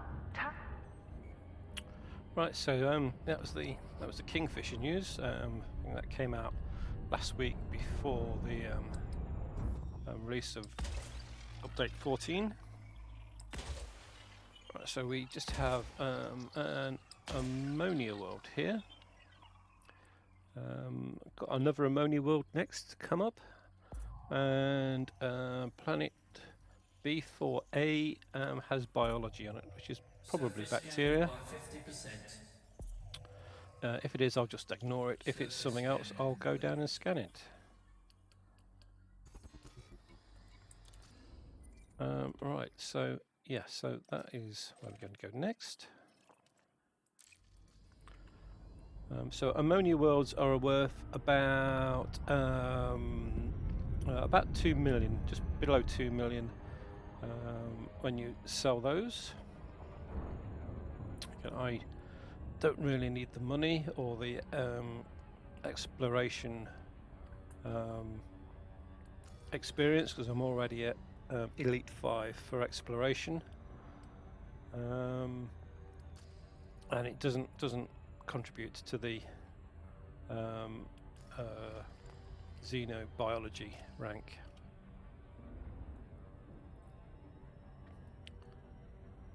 Right, so yeah, just 300 light seconds to the next moon.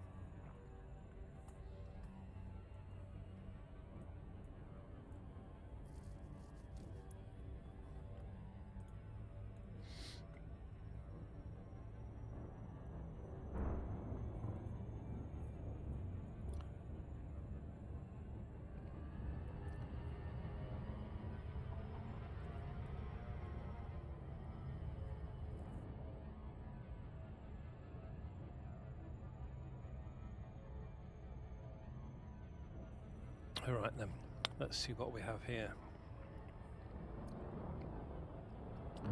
Actually, these aren't moons, these are actually planets, so...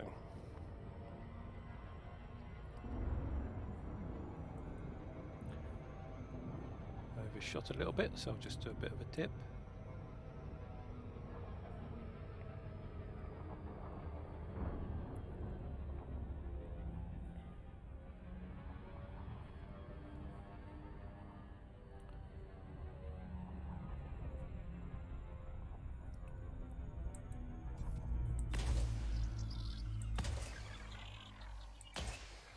Try not to get too close, because that means we can get away from it a bit quicker.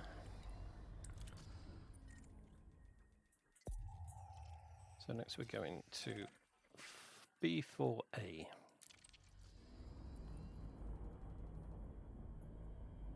Surface scanning complete.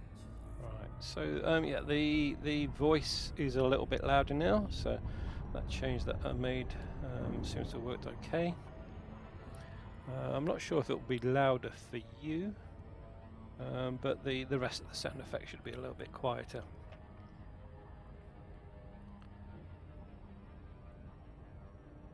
Right, so that's 1,000 light seconds, or 1,700. So that's going to be 2 or 3 minutes. Let's see if there's any more news. I think we're pretty much up to date with the news now. Taranis draws ever closer to human inhabited space.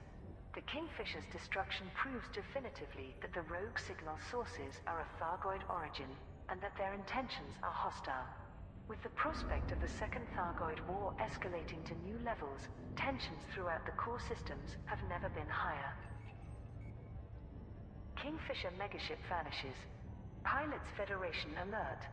Contact has been lost with the Kingfisher megaship in the Hyades sector YOQB51 system, just over a day since its arrival. The Kingfisher was equipped to transmit signals to the interstellar anomaly named Taranis, with the goal of opening communications with it should such a possibility exist. Over 3,000 supporters of the Xenopeace movement were aboard the megaship when it departed the Andevangel system.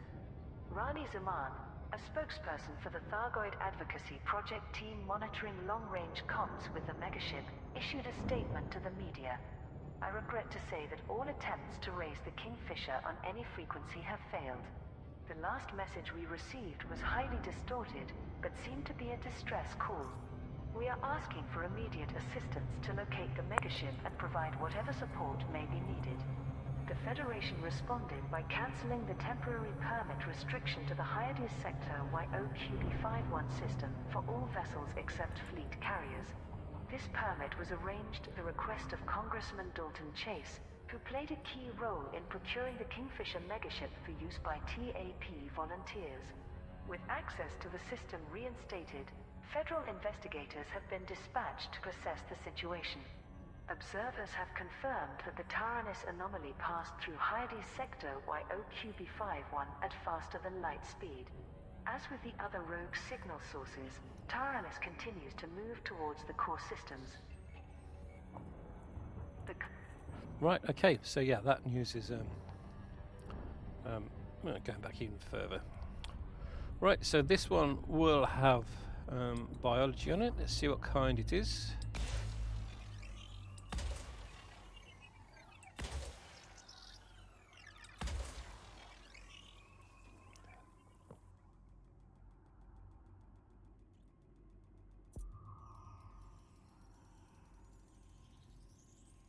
Surface scan by 50%. Yeah, it's just bacterium, so let's continue towards the fleet carrier. How many jumps we've got to do? 16 jumps now, so 16 jumps is about 20 minutes. Frameshift drive charging.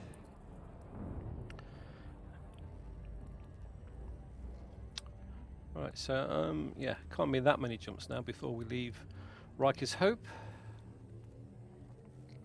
4, 3, 2, 1. Engage.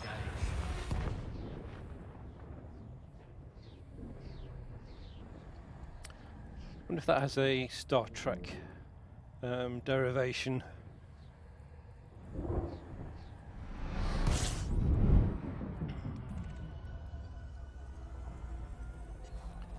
Fuel scope. Yeah, there's some interesting names for some of the sectors of the galaxy.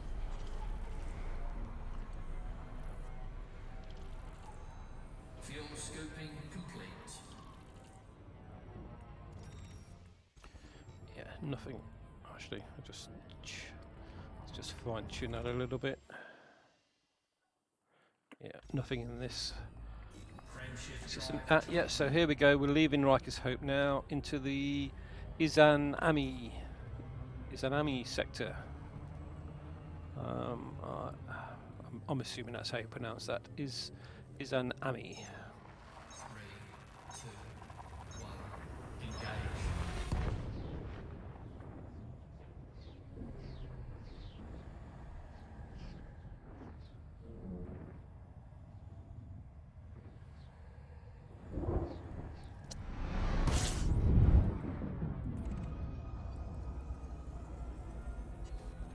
Fuel scoping.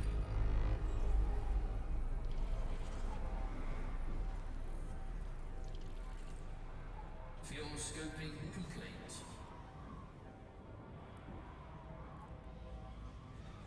Warning, temperature critical.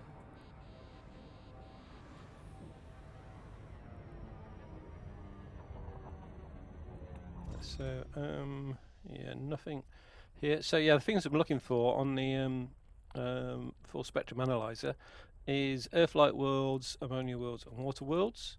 and they fit in that small range there. So if there's nothing in there, then I won't bother scanning the sector, unless we have something way down here. If we have something way down here, that'll be a notable stellar phenomenon, and I'll go and investigate that as well. But yeah, there's nothing in that range that we're looking for, so straight off to the next one.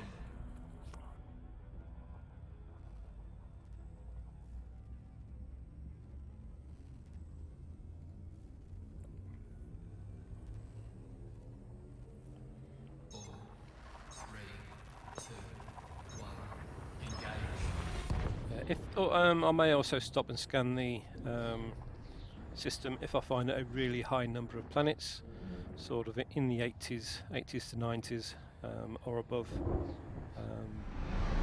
because they're quite rare.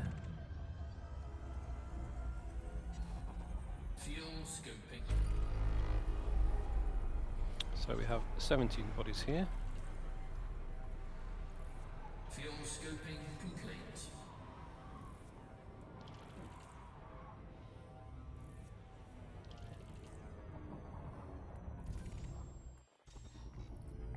Frameshift drive. And the reason we stop in the Earth-like water worlds and ammonia world systems is because they're more likely to have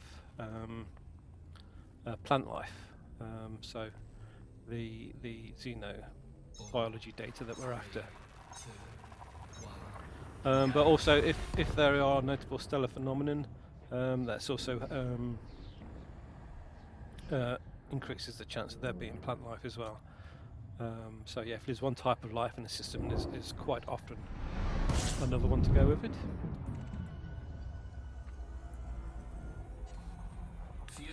Although some of the large water worlds say that they have biological life. So again, whether that is plant life, bacteria, it doesn't say. But yeah, it does say that life, even back in Horizons, the large water worlds and other water worlds said that there was biological life actually on those planets.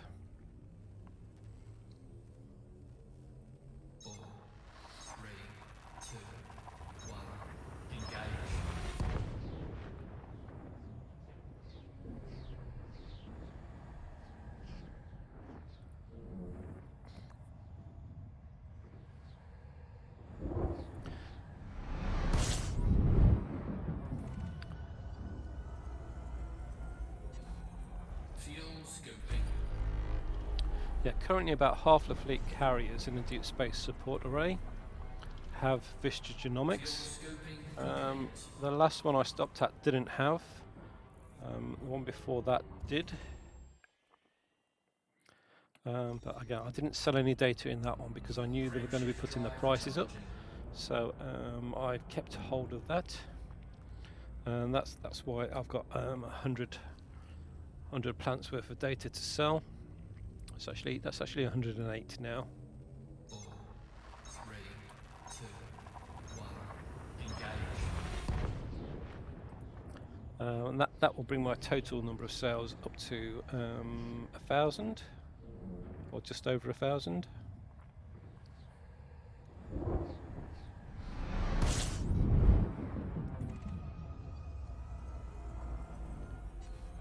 Fuel scooping.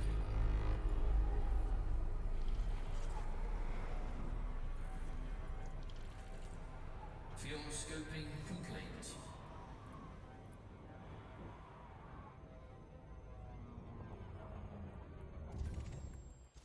Yeah, nothing there. Frameshift drive charging. 10 jumps to do now. So you can normally do 10 jumps in less than a quarter of an hour.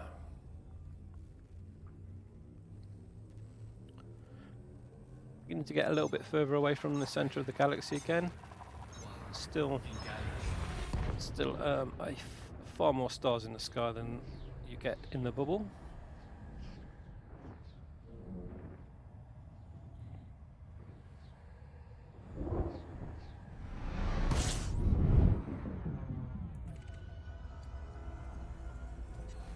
Fuel Fuel scooping.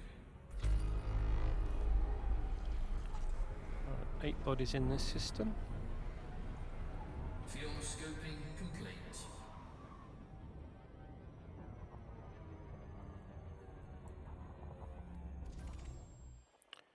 And we have a water world. Right, okay. So let's make sure, yeah, we're not still fuel scooping. So there's the water world straight away.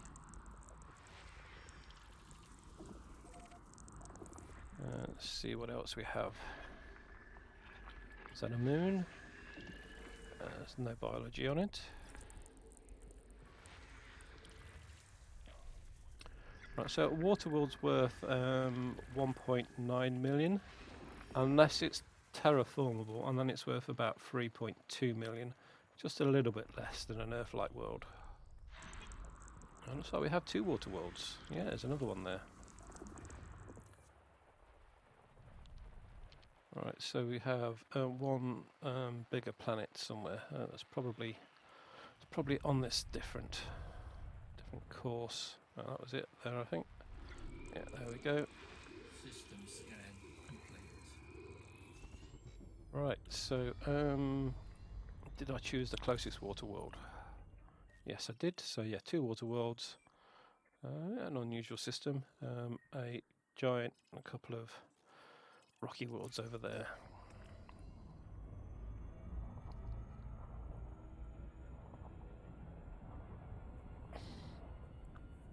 Not too far away, just 40 light seconds.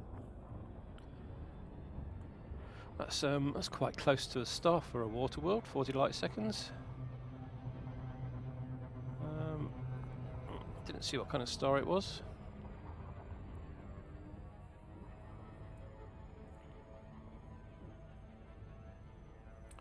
But that's about the same distance as Mercury is from the Sun. And yeah, if Mercury had water on it, it would probably evaporate very quickly and be ripped away by the solar winds.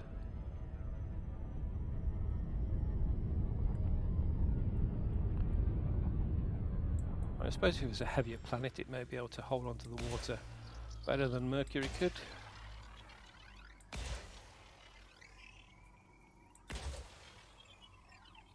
Yeah, so it says it's 6 probes. My probes all have 50% extra range, so I can Surface scan by cover 50%. most planets up to 8 probes with just 4. Surface scan complete. Right, so that's that one. We'll just go over to this one as well. It's probably not going to be too far. 100 light seconds.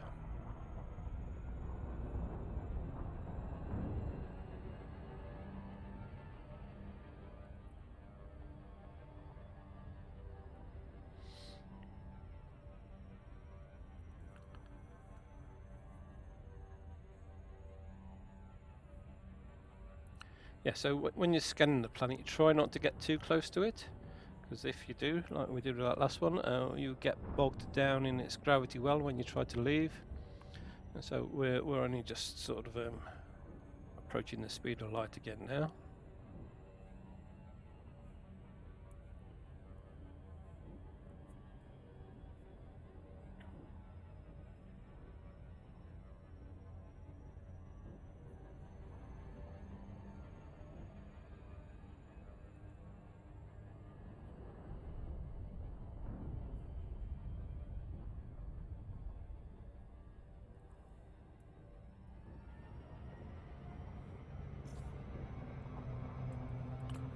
Now we're going to overshoot a bit.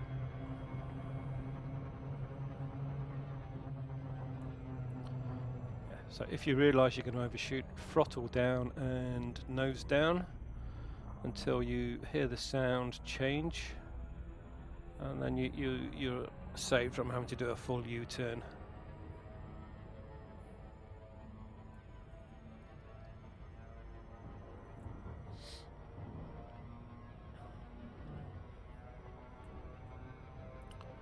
Yeah, I'm going to overshoot again, but it doesn't matter too much. It's only going to be a little bit.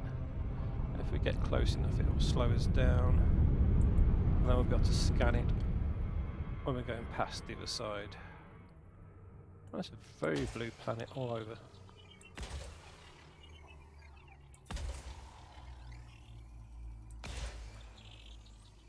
Surface scan by 50%.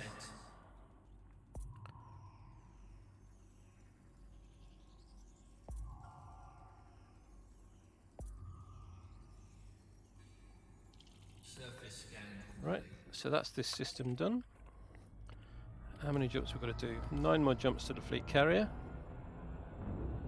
Frame shift drive charging.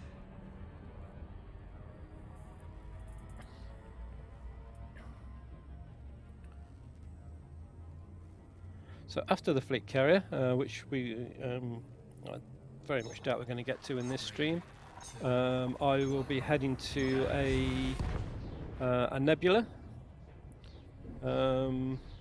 I suspect that'll be about another hour away, and I'm going to go through in the fleet carrier. I'm going to go through and sell all the data one by one to get an idea of the change of price. Fuel scoping.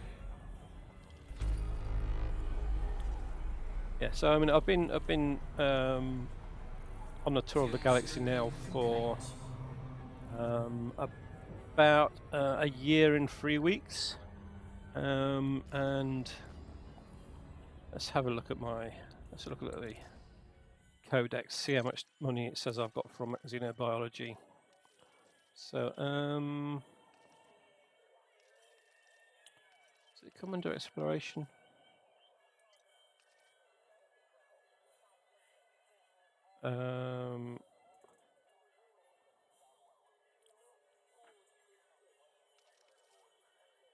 There we go, there's a section for Xenobiology.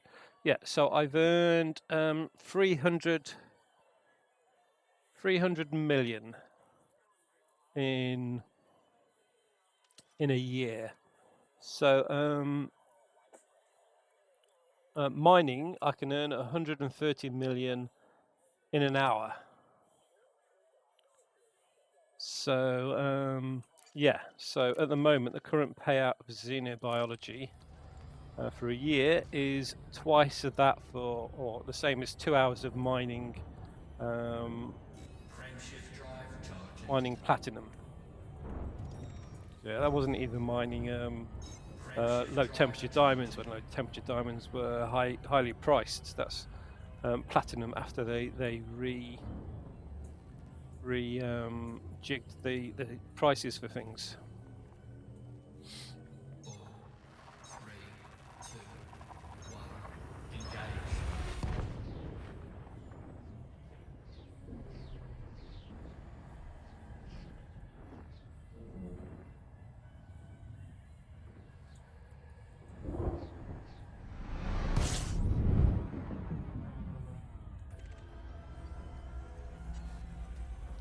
Fuel scoping.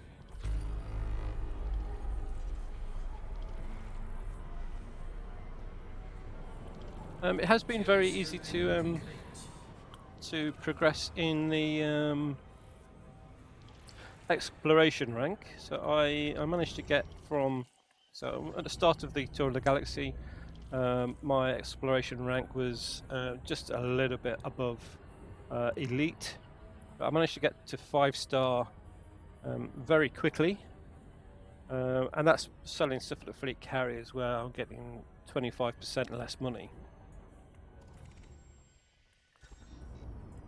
But yeah, I got from elite to elite 5-star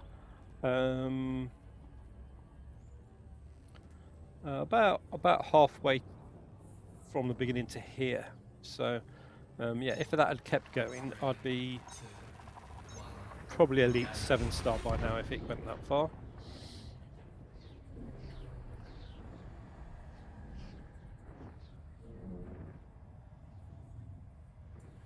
And again, if the 5-star stuff had been in place from the beginning, I would have already been elite 5-star from my last tour of the galaxy. System scan complete. Fuel scoping.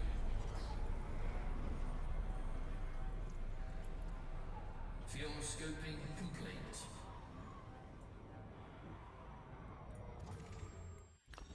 Right, nothing here at all.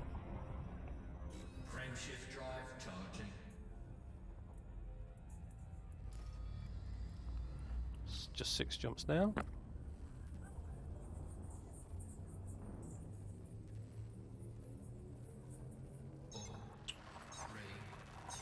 Just had a message pop up there about my fleet carrier. Don't know what that was all about.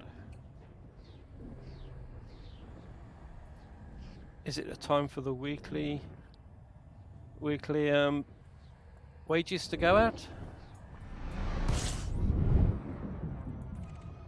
I'm not sure what's happening about fleet carriers in the Xeno war. Will the Thargoids attack a fleet carrier? And if so, what does that mean to the owner? Do you lose the fleet carrier, or do you have to do you just lose use of it temporarily until it's been freed up? Frameshift drive charging. I'm not even sure if you can take fleet carriers into the systems that the Thargoid war is happening in. 3, 2, 1. Engage.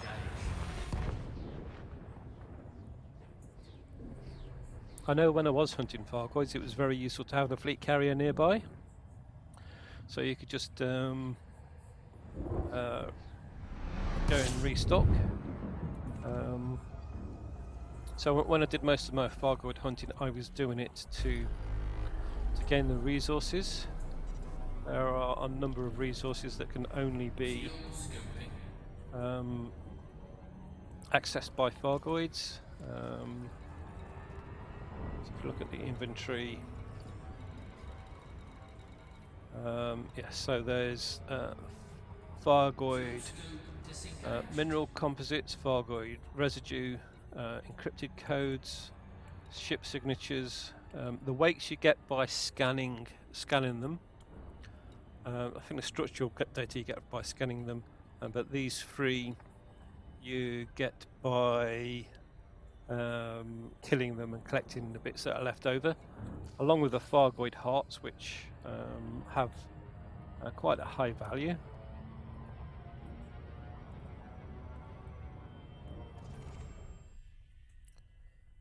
The scanners move, so just like tweet that back onto Earth-like worlds.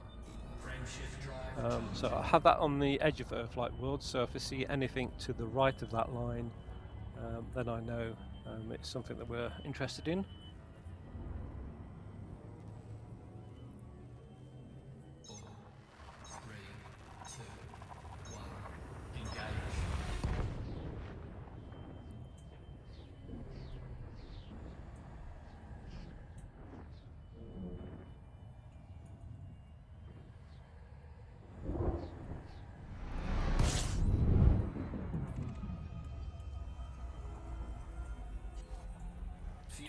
Yeah, I've got a few anti-Xeno ships.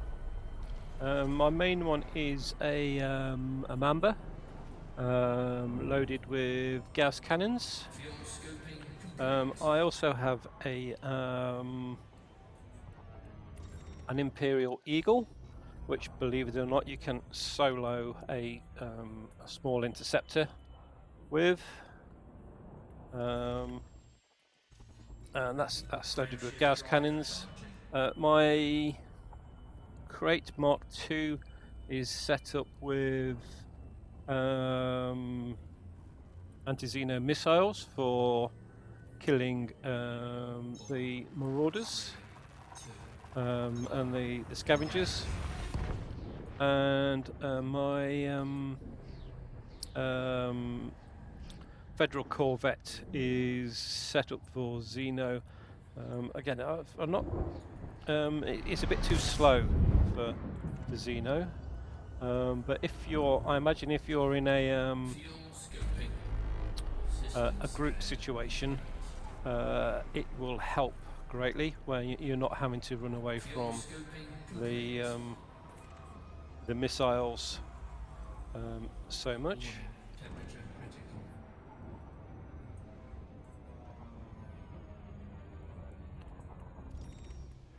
Right, nothing in this system. Frameshift drive Got to be getting close now. Just 2 more jumps.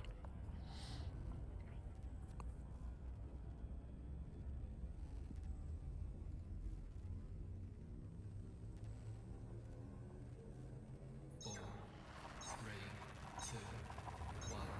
Engage.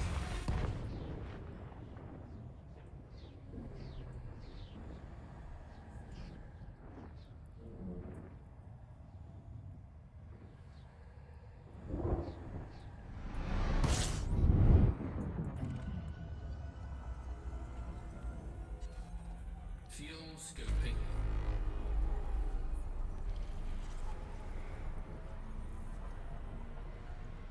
Fuel scooping complete.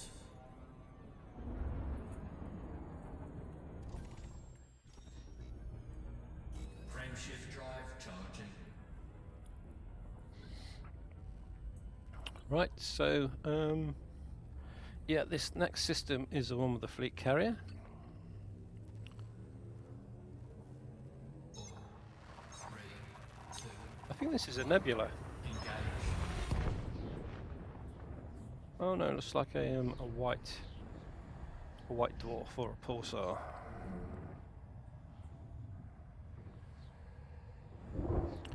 It's very bright, whatever it is. Yeah, that's not a white dwarf, it's a white giant. System scan complete. Right, so it's the only thing in the system, except for the fleet carrier. So yeah, so a Type G giant. Fuel scooping. Right, how? Fuel scoop disengaged.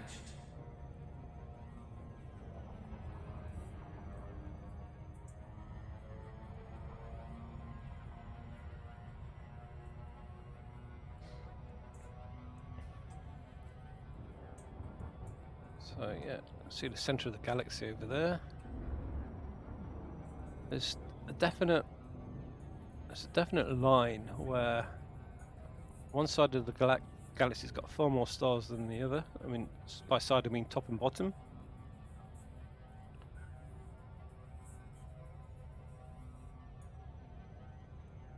I always assume that's because of the way they split the data that they store for the galaxy. We're probably only getting all the data from the side of the galaxy that we're in the box for.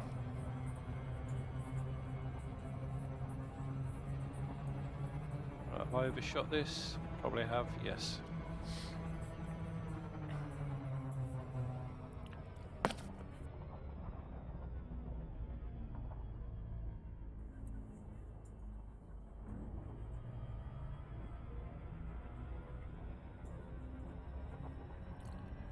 Seems to have evened out now.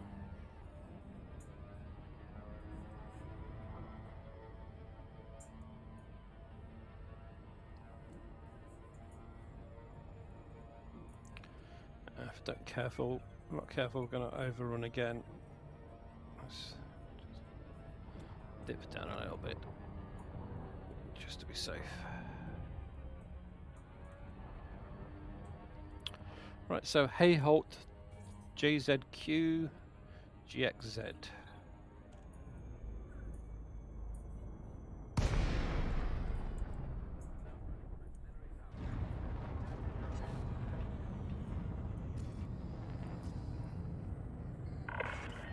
Welcome, Commander.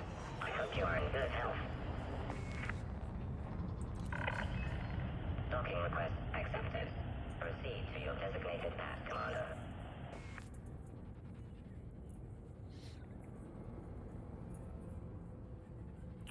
Right, so we've got a maroon paint job. I think that's the colour that fleet carriers come in if you don't paint them.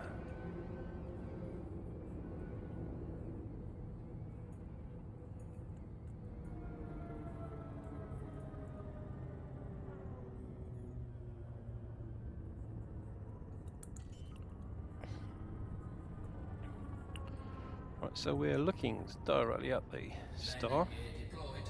That will hopefully give a nice screenshot from the fleet carrier. I'll go and look out of the captain's lounge.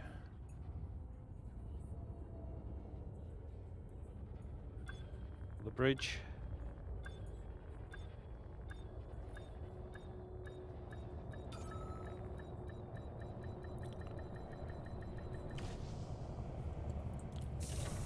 So refuel. I'll also go to the carrier services and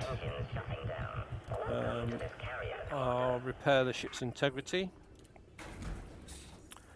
I'll leave in the paint job as it is until that gets down to 0.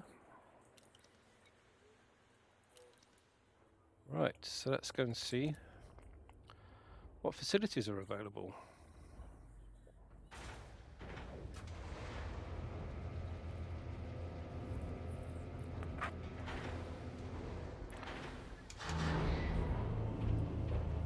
Judging by the ship facilities, I'm suspecting there probably won't be a vestige genomics. There we go. No gravity. Magnetic contact active.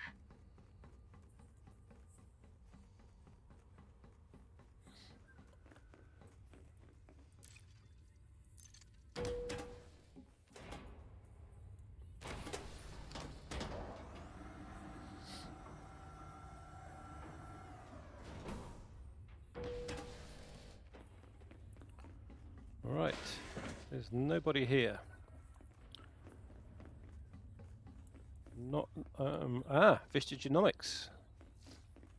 Excellent. Can I be of assistance? All right, let's have a look, see what the data's Did you worth collect now. any interesting biodata? Well, let's see what you've got for us.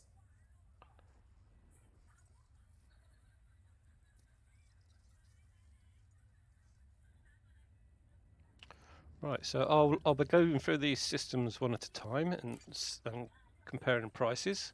Oh, that is a big increase. So let's see what that was previously. So what are we? Stratum Pelus turquoise was previously worth 100. No.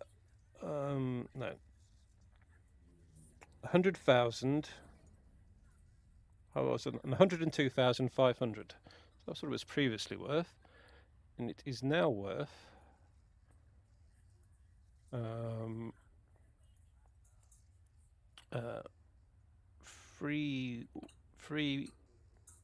so 352,500. Right, so what's the difference there? So 315,500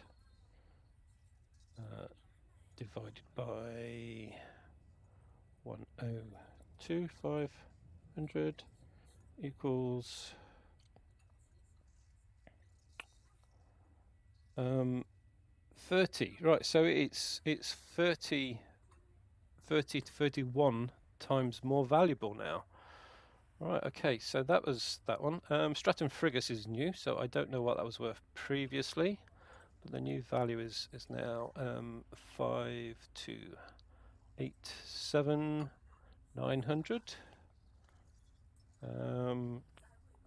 Pelus, that's another one of those. Just let me change the color of those as well, so I know which ones I've updated. Right, bacterium. Right, so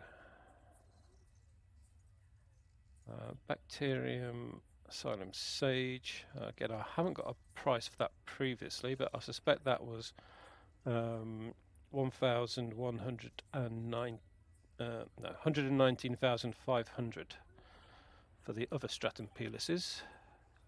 So 367.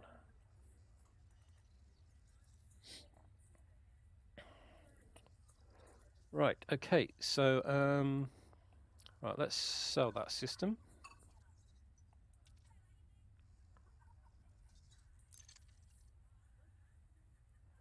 Again, I'll get the bonuses. So discovery bonus. I'll get 12 12 million for the discovery bonus.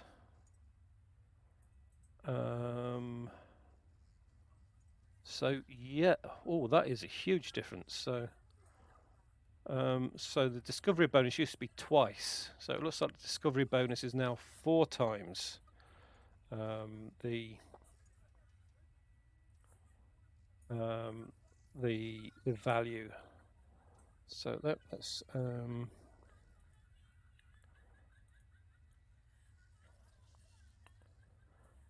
see if that is right. So 3152 500 times 4 equals 12. Yeah, so you now get if you're right. So if you're the first person to find a particular species, you're now getting 4 times the value for just finding it.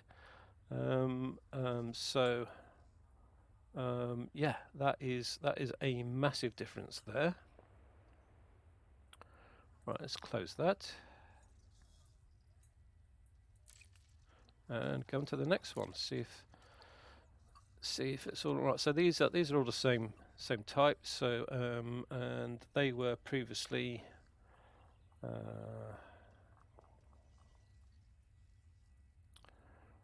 right. So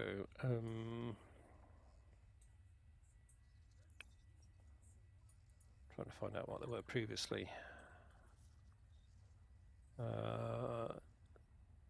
Right, so they were previously 1200. And what could have got amethyst there? So yeah, they were previously 1200. They are now worth 3928 300.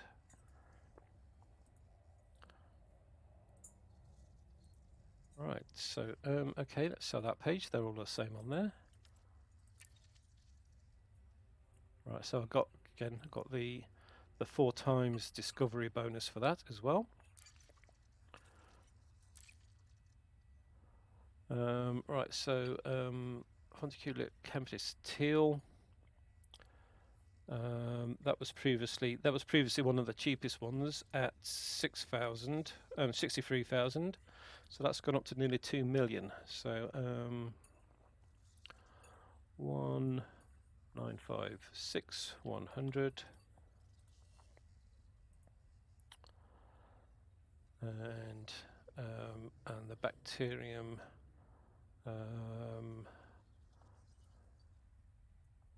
what was that previously? That was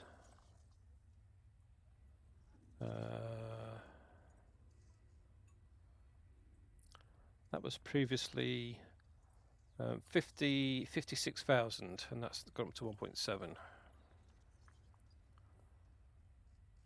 1725 400.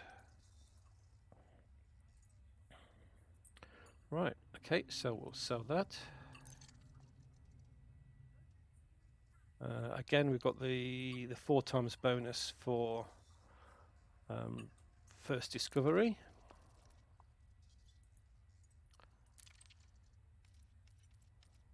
And right, so fungoida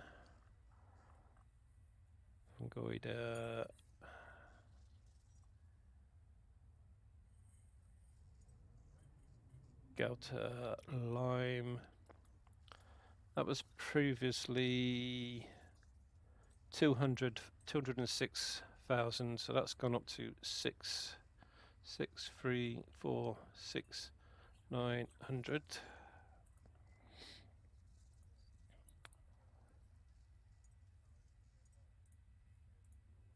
And right, so tussock.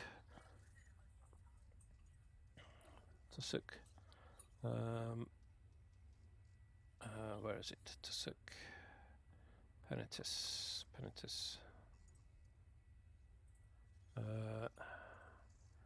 Green.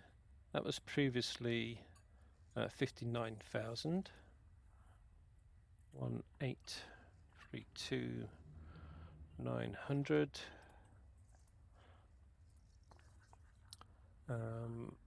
Bacterium aureus. Bacterium aureus was previously 78,000. That's now 2,414,700. Peeler slime, I think we just checked that one. Stratum peelis. Stratum peelis lime. No, we did turquoise before. So lime is the same price as turquoise. So it looks like if they are the same species, the colour doesn't make any difference. So that's how it was before. The colour didn't make any difference. I found a few where the prices were different for different colours, but I suspect that was human error, typing in the prices wrong. And osseous fractus. Osseous fractus indigo.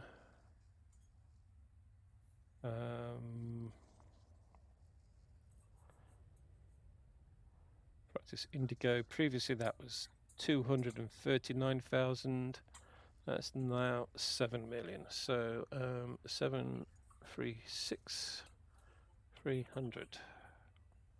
I missed one out. 7365300. Right, let's do a calculation to see what the difference is between those prices. So let's show you the Excel spreadsheet. Right, so these are the old prices here. This is the total I had gained with the old prices, and these are the new prices. So the ones in blue are still the old prices that I haven't been able to get yet. So the black ones are the new prices. Let's do a quick calculation to see what the difference is in those. So that will be equals what's the calculation? So it will be that divided by that.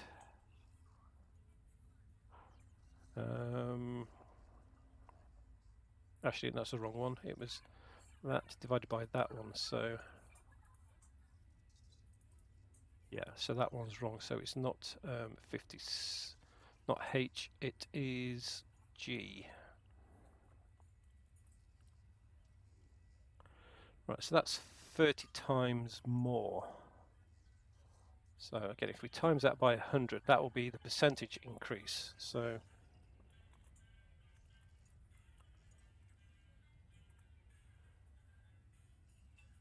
right, so it is a 3,000% increase. Let's see how that compares for the other ones. So if we copy that into the other ones with black ones in here. Did I move the right box there? All right, okay, that one won't make much difference because I hadn't found that previously, so that was the right calculation.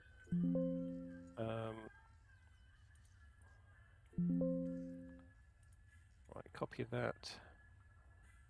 So that one's got one before, so 3,750.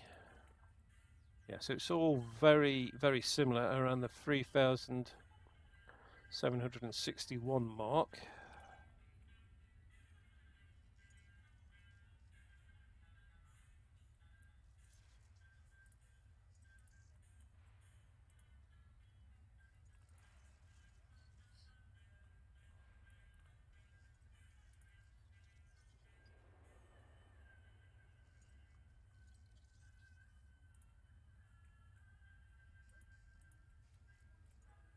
Yeah, so it's between 3,075 to 3,077. So that is, yeah, a massive increase. If only work would give me that kind of increase in pay. All right, so I'll go through and do the rest of those now. So that's that page. Let's bring it back into the game. That's that page sold, so we'll sell that system. Again, that is before calculating the bonus here. So that is, I mean, that was previously you get double the bonus. Here we're getting 4 times the bonus. So that is probably more like a 5,000% increase.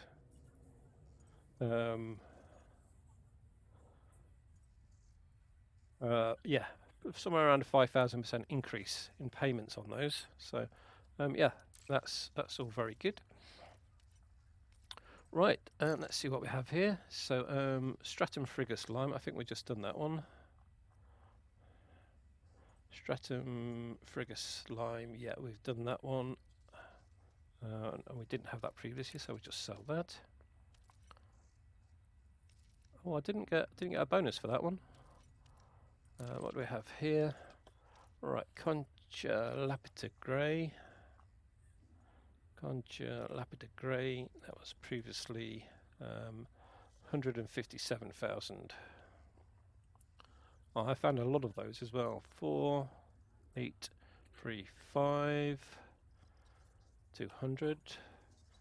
The new price.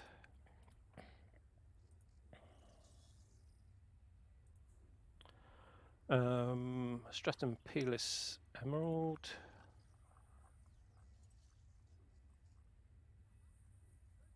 Here, Pelis Emerald. So yeah, it does look like the colours. The colours don't make any difference to the price.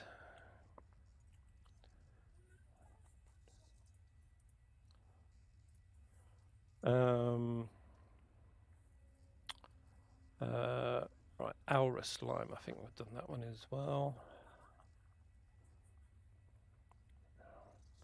Aura Slime, we haven't, but it is the same as green. Just emerald, right? Tubus conifer. Right, I didn't have a price for Tubus conifer before because I never sold any of those. Let's see what the price for those is. Alright, so 4,936,300 and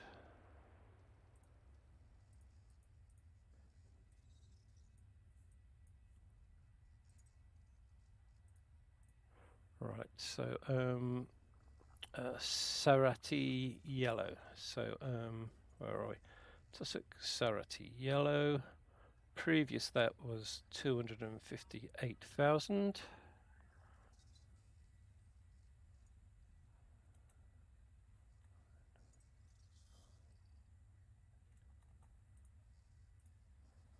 And I'll just put missed a character out there. 7958. It's an 8 out. It's 2 8s.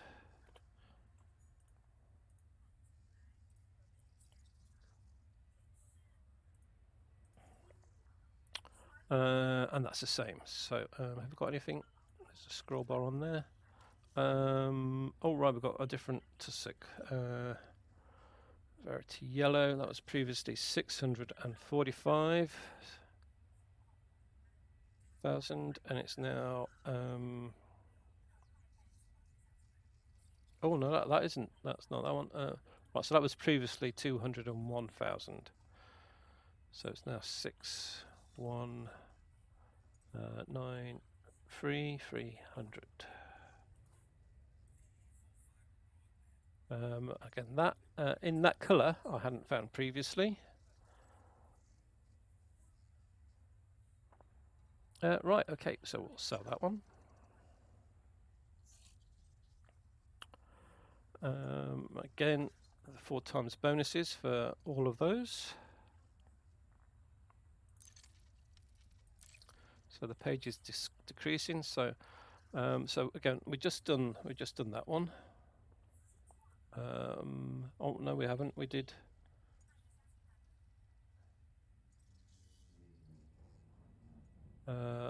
Oh, that's lime. I haven't actually got lime on my list. So I must have missed that one. Let's copy that. Got yellow and green, but I haven't got lime. So yeah, I must have missed that when I scanned that one.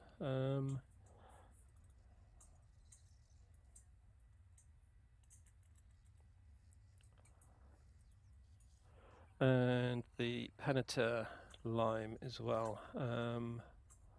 Peneta lime. So again, I haven't got Peneta before either, but that lost 10 million. So 9, 8, 6, 8, 700.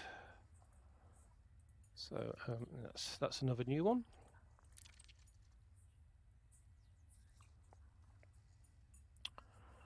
Right.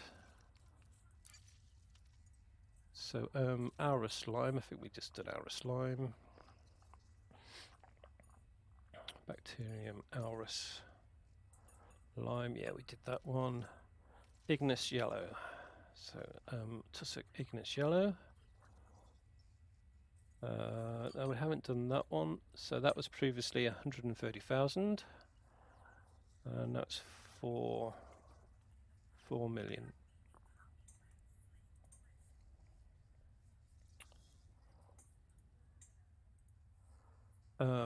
Aurus lime again. Lapita grey. Pretty sure we just done Lapita grey. I found a lot of those in the last sector of the galaxy. Yeah, I did Lapita grey. Conifer grey.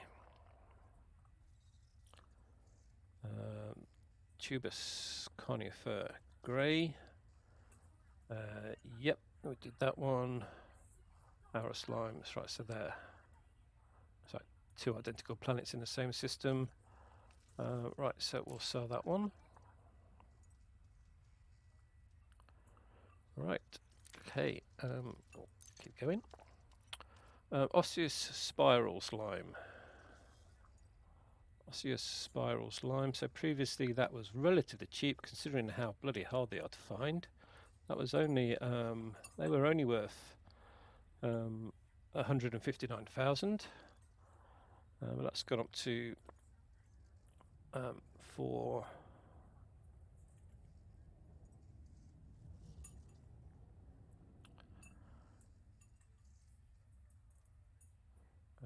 right. Oh, I missed a digit out there. 4919000. Right, so I missed a 0 off the end. Stratis. So fungoid Stratis gold. Again, they were only 120,000, which is terrible considering how hard they're to find as well, because they're one of the hardest ones to find a lot of the time. Again, I wasn't doing this for the money. I've got, as you can see, I've got 26 billion cash, and I've got about another 7 billion in my fleet carrier. Right, so different type of bacteria there. That was previously 119,000.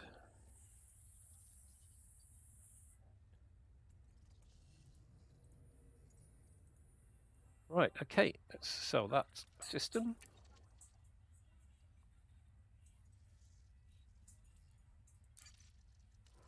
Right, and what do we have here? So Aurus yellow.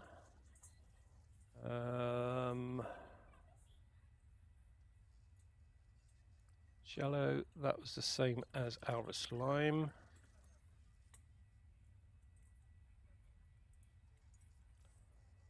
Concha Lapita teal. Teal, and that was the same price as grey.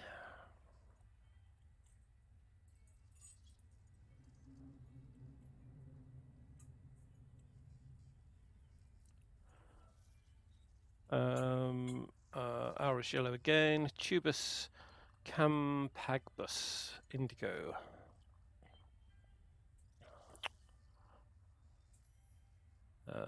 Tubus campagbus indigo was previously 100 Yeah, some of these ones are really hard to find.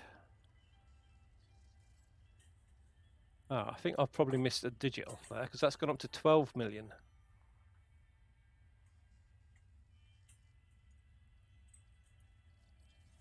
I think I've probably missed a digit off that one previously. Unless there were two of those. But they will normally show up as two separate ones. Okay. 12 million for one plant, that's pretty good.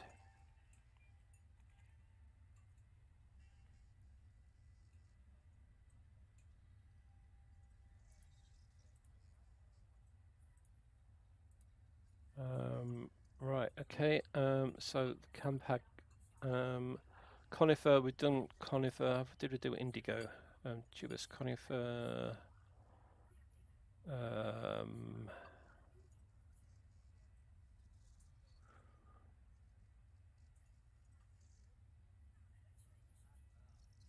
no, sorry, I was looking at it the wrong way. Going the wrong way. Tubus conifer indigo. Yeah, so indigo is the same as grey. And canvas indigo. So tubus canvas indigo. Previously that was 171,000. So that seems to have gone up by more.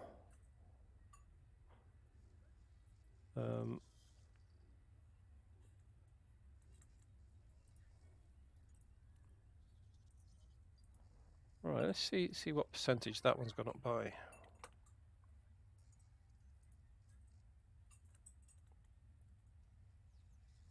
Right, so that one's gone up by 9,000%.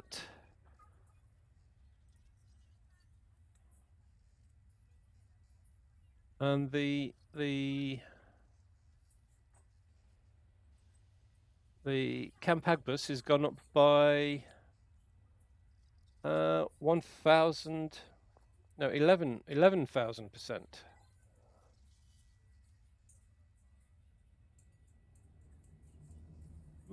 So either I copied the original price down wrong, which I...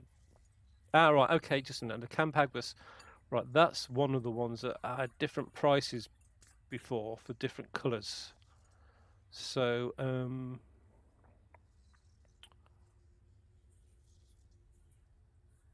oh no, I didn't. No. Yeah. So, yeah, I got confirmation on that previous price, but four different colours. So, yeah, it's not likely that I would have done it wrong 4 times. Right. Okay. So then they aren't all going up by the same amount. Some are going up by different amounts. Right. So that should be a huge payout on one of those. So yeah, 67 million for one canvas. And 50 million for one of those. So that is a huge payout. Right, okay, let's close that one. Right, okay, fungoida, I think we just... Oh, we haven't done yellow, we've done a different colour. Fungoida, I found a lot of yellow ones this time. Previously that was 120. No, sorry, looking at the wrong one. Not fungoida, fonticulia, campus yellow. Yeah, previously those were 60, but yeah, it's gone up by the same amount that the teal ones went up by.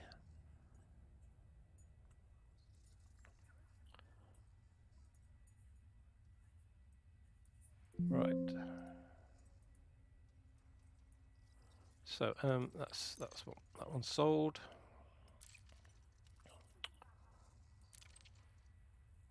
Right. So So these are the first shrubs. So Frutexia Farah green. I think that's a new one. Farah. Frutexia Farah. Oh no, I got Farah before, and that was previously 118.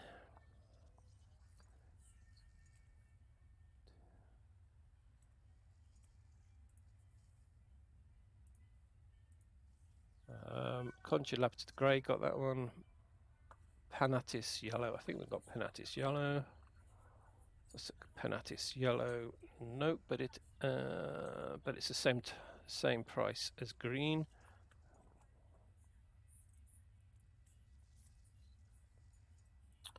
Farah Green, Bacterium Aurus Lime, pretty sure we got that one. Bacterium Aurus Lime, yep. Farah Green, Lapita Grey, Aurus Lime. Oh, there are more down here. Asylum Lime. Bacteria Asylum Lime. Okay, that's the same colour as Sage and Yellow. Or same price as Sage and Yellow. Farah Green we've done up here, so it's just Panatis Yellow, which I think again that's what we just checked. I think Panatis Yellow, yeah. So yeah, we've got that one. Right, so sell that lot. Right, so we're getting down the list now. Oh, this is only worth $1 million.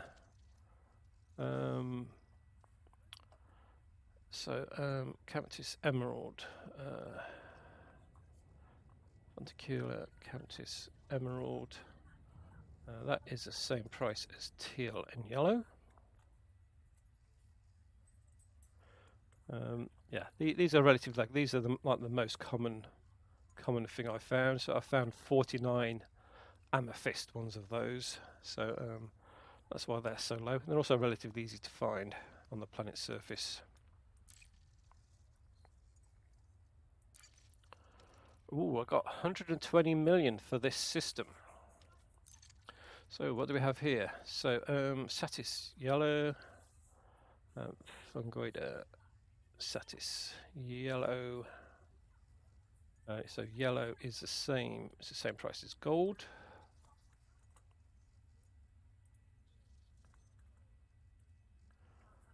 Bacterium Asylum Yellow. Going just done Bacterium Asylum, but maybe not yellow. Yeah, we've done yellow. Right, so Alanoida gravis. So first Alanoida gravis green. Previously that was 59 million. That's gone up to 16.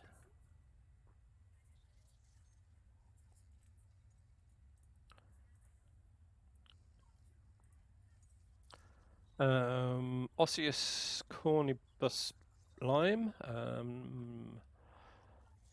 Osseous cornibus lime. That was previously 109,000.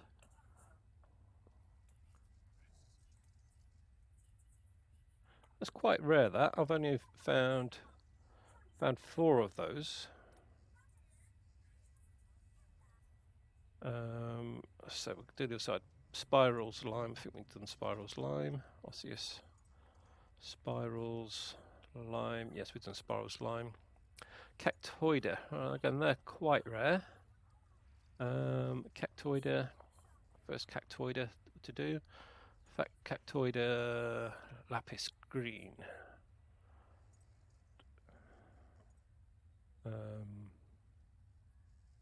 Lapis green, previously 164,000.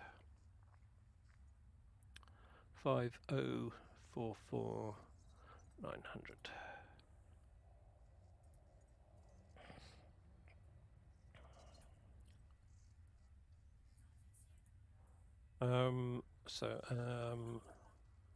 Definitely Lapita teal. I'm not sure we've done teal. Concha Lapita teal. Yes, we've done teal. Aurus yellow. I'm pretty sure we've done that one. Aurus yellow. Yes. Right. So again, we can scroll down here. Right. So these are new. These never sold any of those before. So they are 6844700. Yeah. So yeah, never found those before, so I've got no price comparison on those. Selpus orange, found those before. Selpus speculum orange. So they were previously So they were previously one of the highest paying ones at 711,000.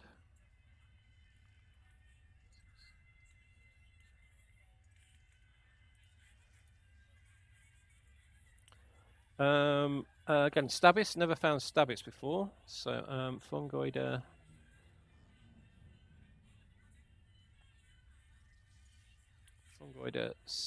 Oh, I have found a Stabis before. I've also. Oh no, I found Cetis before. Stabis. I have got a price for those, so I must have found them before. What is that? That is Stabis Blue. Right, so my price on those previously was 174,000.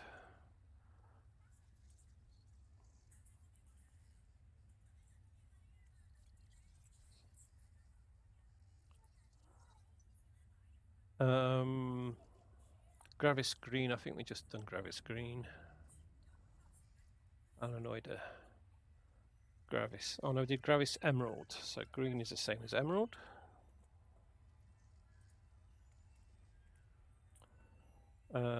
Teal, Concha Lapided Teal, I think we've done that one. Yes.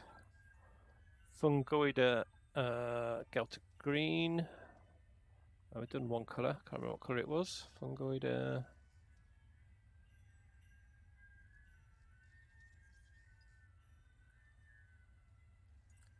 Gelta wasn't green, it was lime we did before, but at the same price.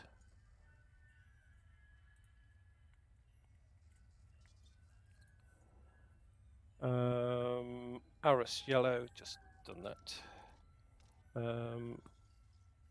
Those cactoides.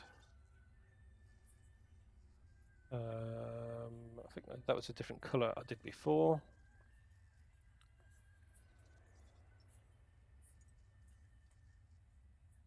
Oh no, that was green as well. And Sulpus, that was the same as the one we did up here, I think.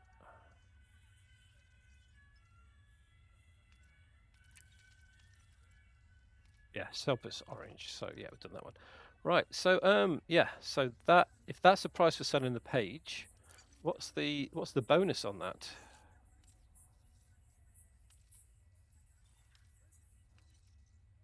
Oh, didn't get to see the bonus.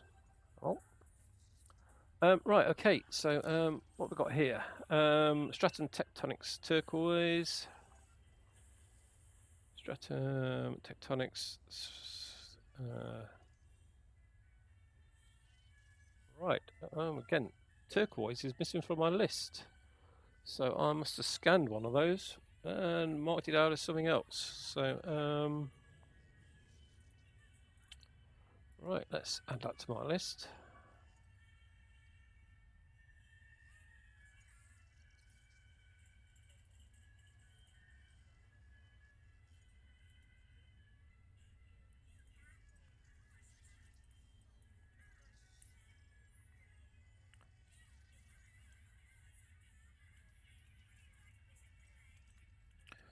Right, so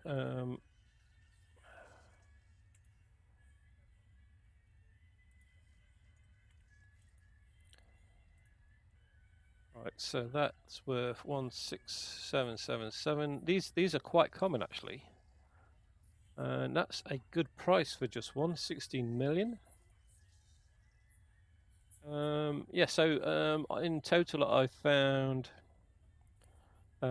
40, 50, 59 stratum tectonics, so that's going to make a huge difference to the payouts on everything. So yeah, so if you're getting 67, well that's the bonus. So yeah, 83 million for finding one plant. Yeah, I think yeah, I'm in a good point for the Xenobiology. Right, just 4 left. Again, I think this is new. So stratum. These are actually really hard to find because they look just like rocks. Yeah, I hadn't found any of those previously. So 4, 8, 9, 8, 600 in there. Right, Bacterium Cerberus. Bacterium Cerberus, that's Cerberus yellow.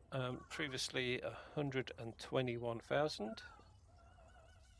So 1, 2, oh, that's not what it is now. I want a new value. 3, 7, 3, 2, 200.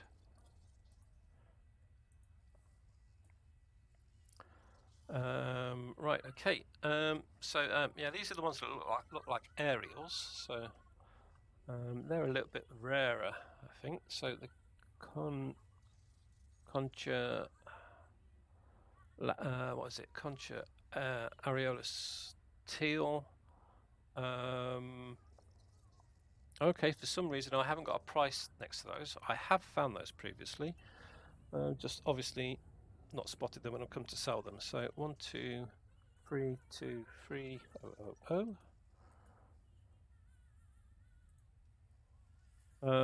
Spirals lime. I think we've done osseous spirals lime already. Spirals lime, yes.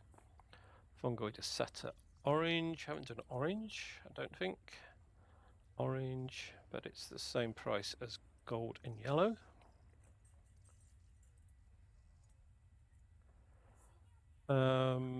Spirals lime again. Bacteria asylum yellow. Bacteria asylum yellow, yep, and some at the bottom. Rosum tubus, Chusum robus. So that's tubus rosum. Right, so it's not rosum, but it's something similar. Rosum indigo, previously 125,000. So 5, 2, 8, 7, 900. And Fungoidiceta orange. Yeah, just done that one. Right, so sell that page. Total. Right, so that total there for that one planet is the same as the previous year. Everything I had up to get into this station. So that is a massive increase. Right, just 3 more to do. Tussock, Alberta lime. Previously that was 202,000. So 6230 500. Bacterium asylum, Aris emerald.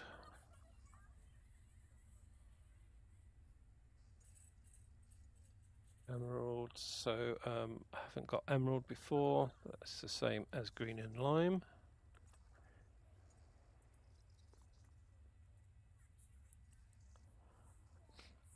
Conifer red. Tubus. Conifer red. Red. Yep, so that's new anyway. Didn't have that previously. Aris emerald, done that one. Ignis lime. So tussock Ignis lime. So that's the same as yellow.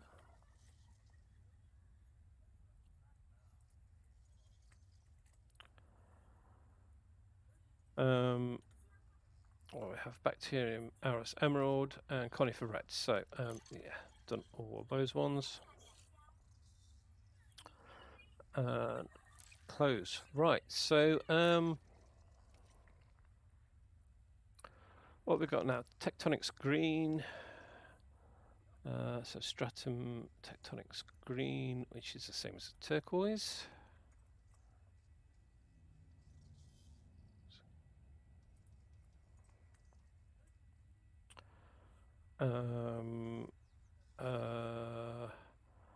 Gravis, Penitus emerald, Tussock Penitus emerald, and that's the same as green.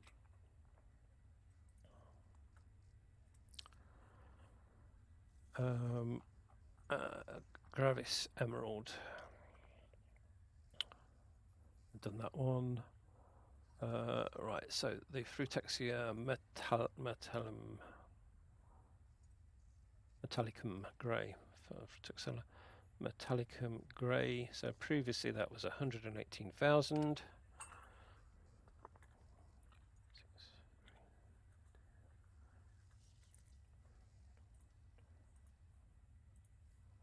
So big increase there. Aurus teal, bacterium Aurus teal, I think we've done that one. Aurus teal, no, but it's the same as Aurus lime.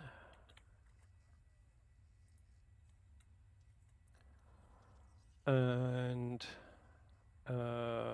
Celpus, or is it Celpus Margratius? Margratius turquoise. So previously that was just over 500,000.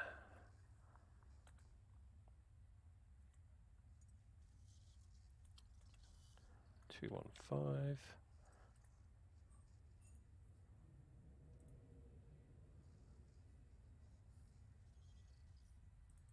Misses 7 out of that.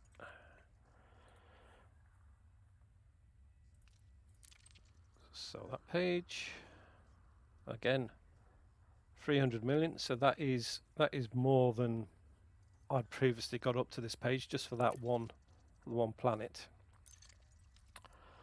And the last one. So Stratus lime, fungoid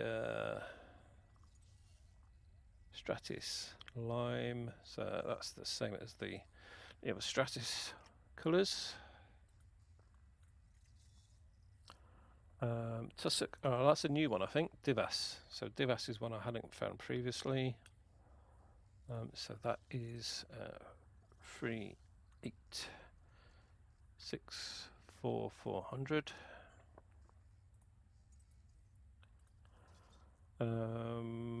Right, so I've got the areolus, but it's different colour. There's Concha areolus grey. Right, so yeah, so that is the same as teal. And falbellum green. So falbellum is quite common. Previously 127,000, now nearly 4 million. Yeah, this price hike is going to make the trip home a lot more pleasurable, knowing I'm actually going to be making some money out of it. Alright, so let's sell that page. Right, so I've made, I think it was about 25 million, so I've made over $1 billion there.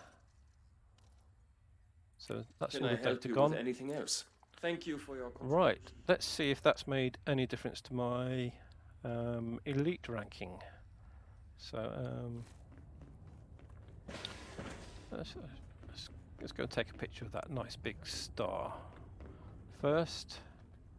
So I want to stand here and move the camera back.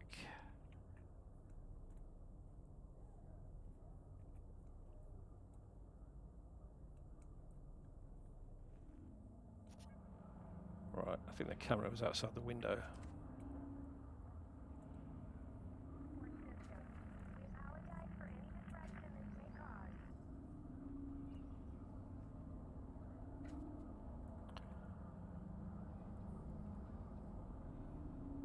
So try and get up in the captain's chair.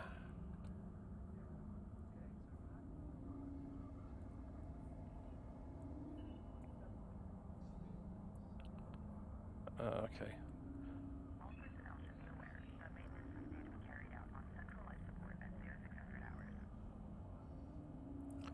Right, we'll do that.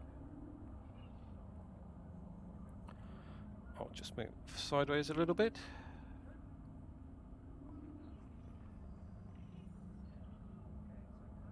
There we go. Right, print screen. So I'll just save the screenshot.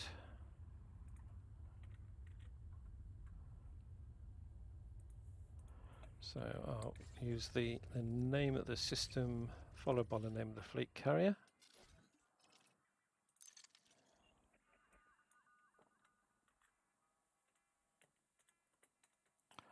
So copy the name of the system, click on the fleet carrier, copy the name of the carrier.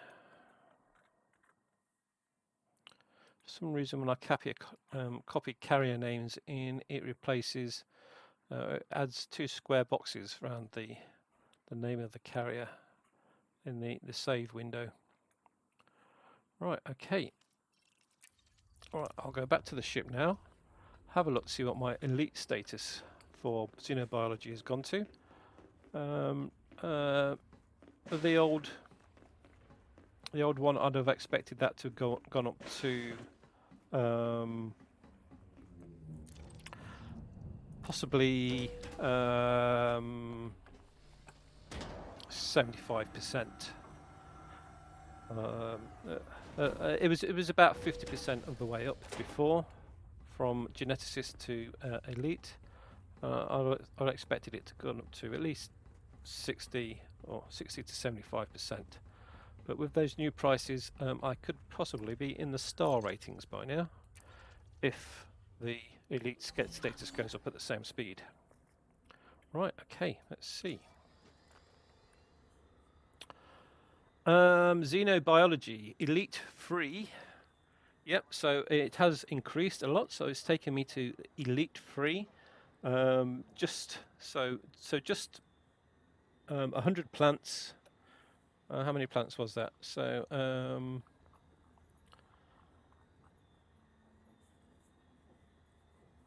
that was 110 plants. Has taken me to nearly over 3 times what I was previously. So we're very close to Elite 4 at that. So that is excellent. So somebody's just joined me. I'm afraid you've just joined at the end of the stream. It'd be really good to go and watch the last part of the video again, where I sell the Xeno data. The price has gone up by approximately 3,075% from previous numbers.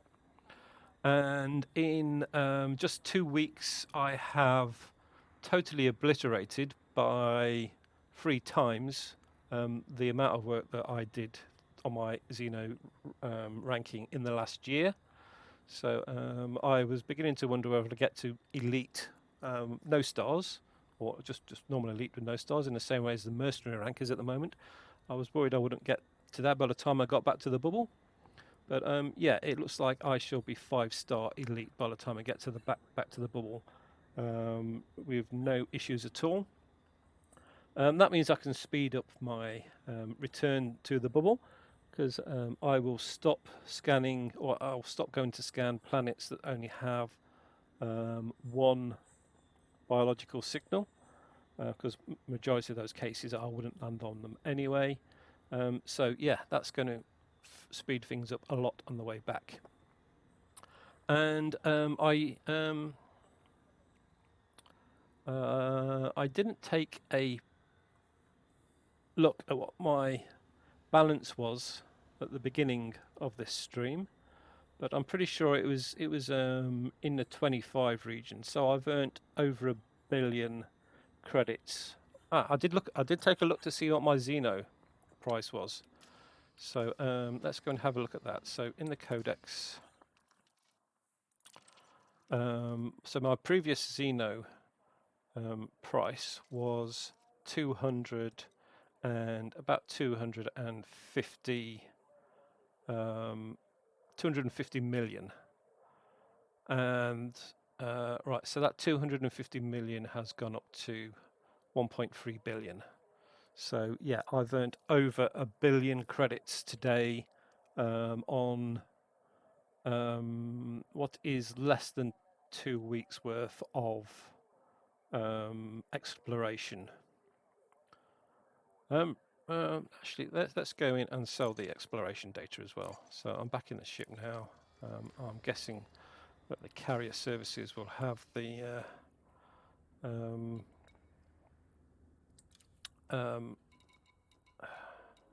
universal cartographics. Right, so I did say the price had gone up by 3,075%. Again, that's the price for the base plant. The bonus has gone up, has doubled. So previously you got 100% bonus. You now get a 400% bonus. So the bonuses are massive. And one of the higher value plants, I think I got 64 million for scanning one plant. So yeah, xenobiology is now very worthwhile. Get into it while you can, because they did mention in the official Elite stream on Thursday that they may reassess that again in the near future. Right, so yeah, I've got another 23,000 in normal exploration data to sell there, so let's sell that.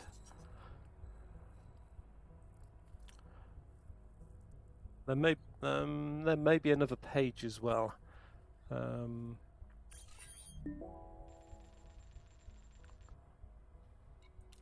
Close. I've got another page. Yeah, I'm getting very close to 27 billion in cash.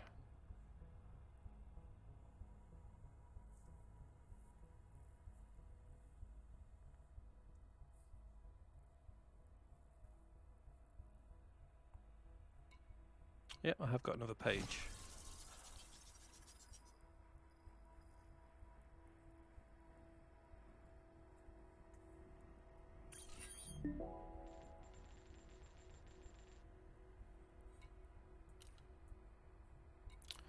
Is that it? Yeah, yeah, once you sell a page and there's the universal cartographics, there is a bug, and it tells you haven't got any pages left, but if you just click to the previous page, you'll often find you do have more data.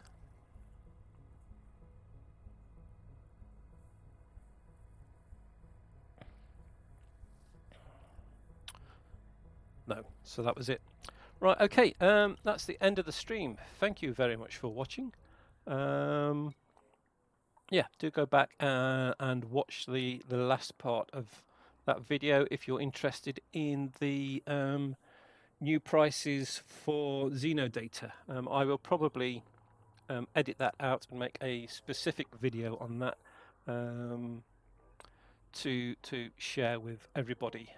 Right, okay, thanks very much, and I will see you next time. So bye bye, and I'll see you next time.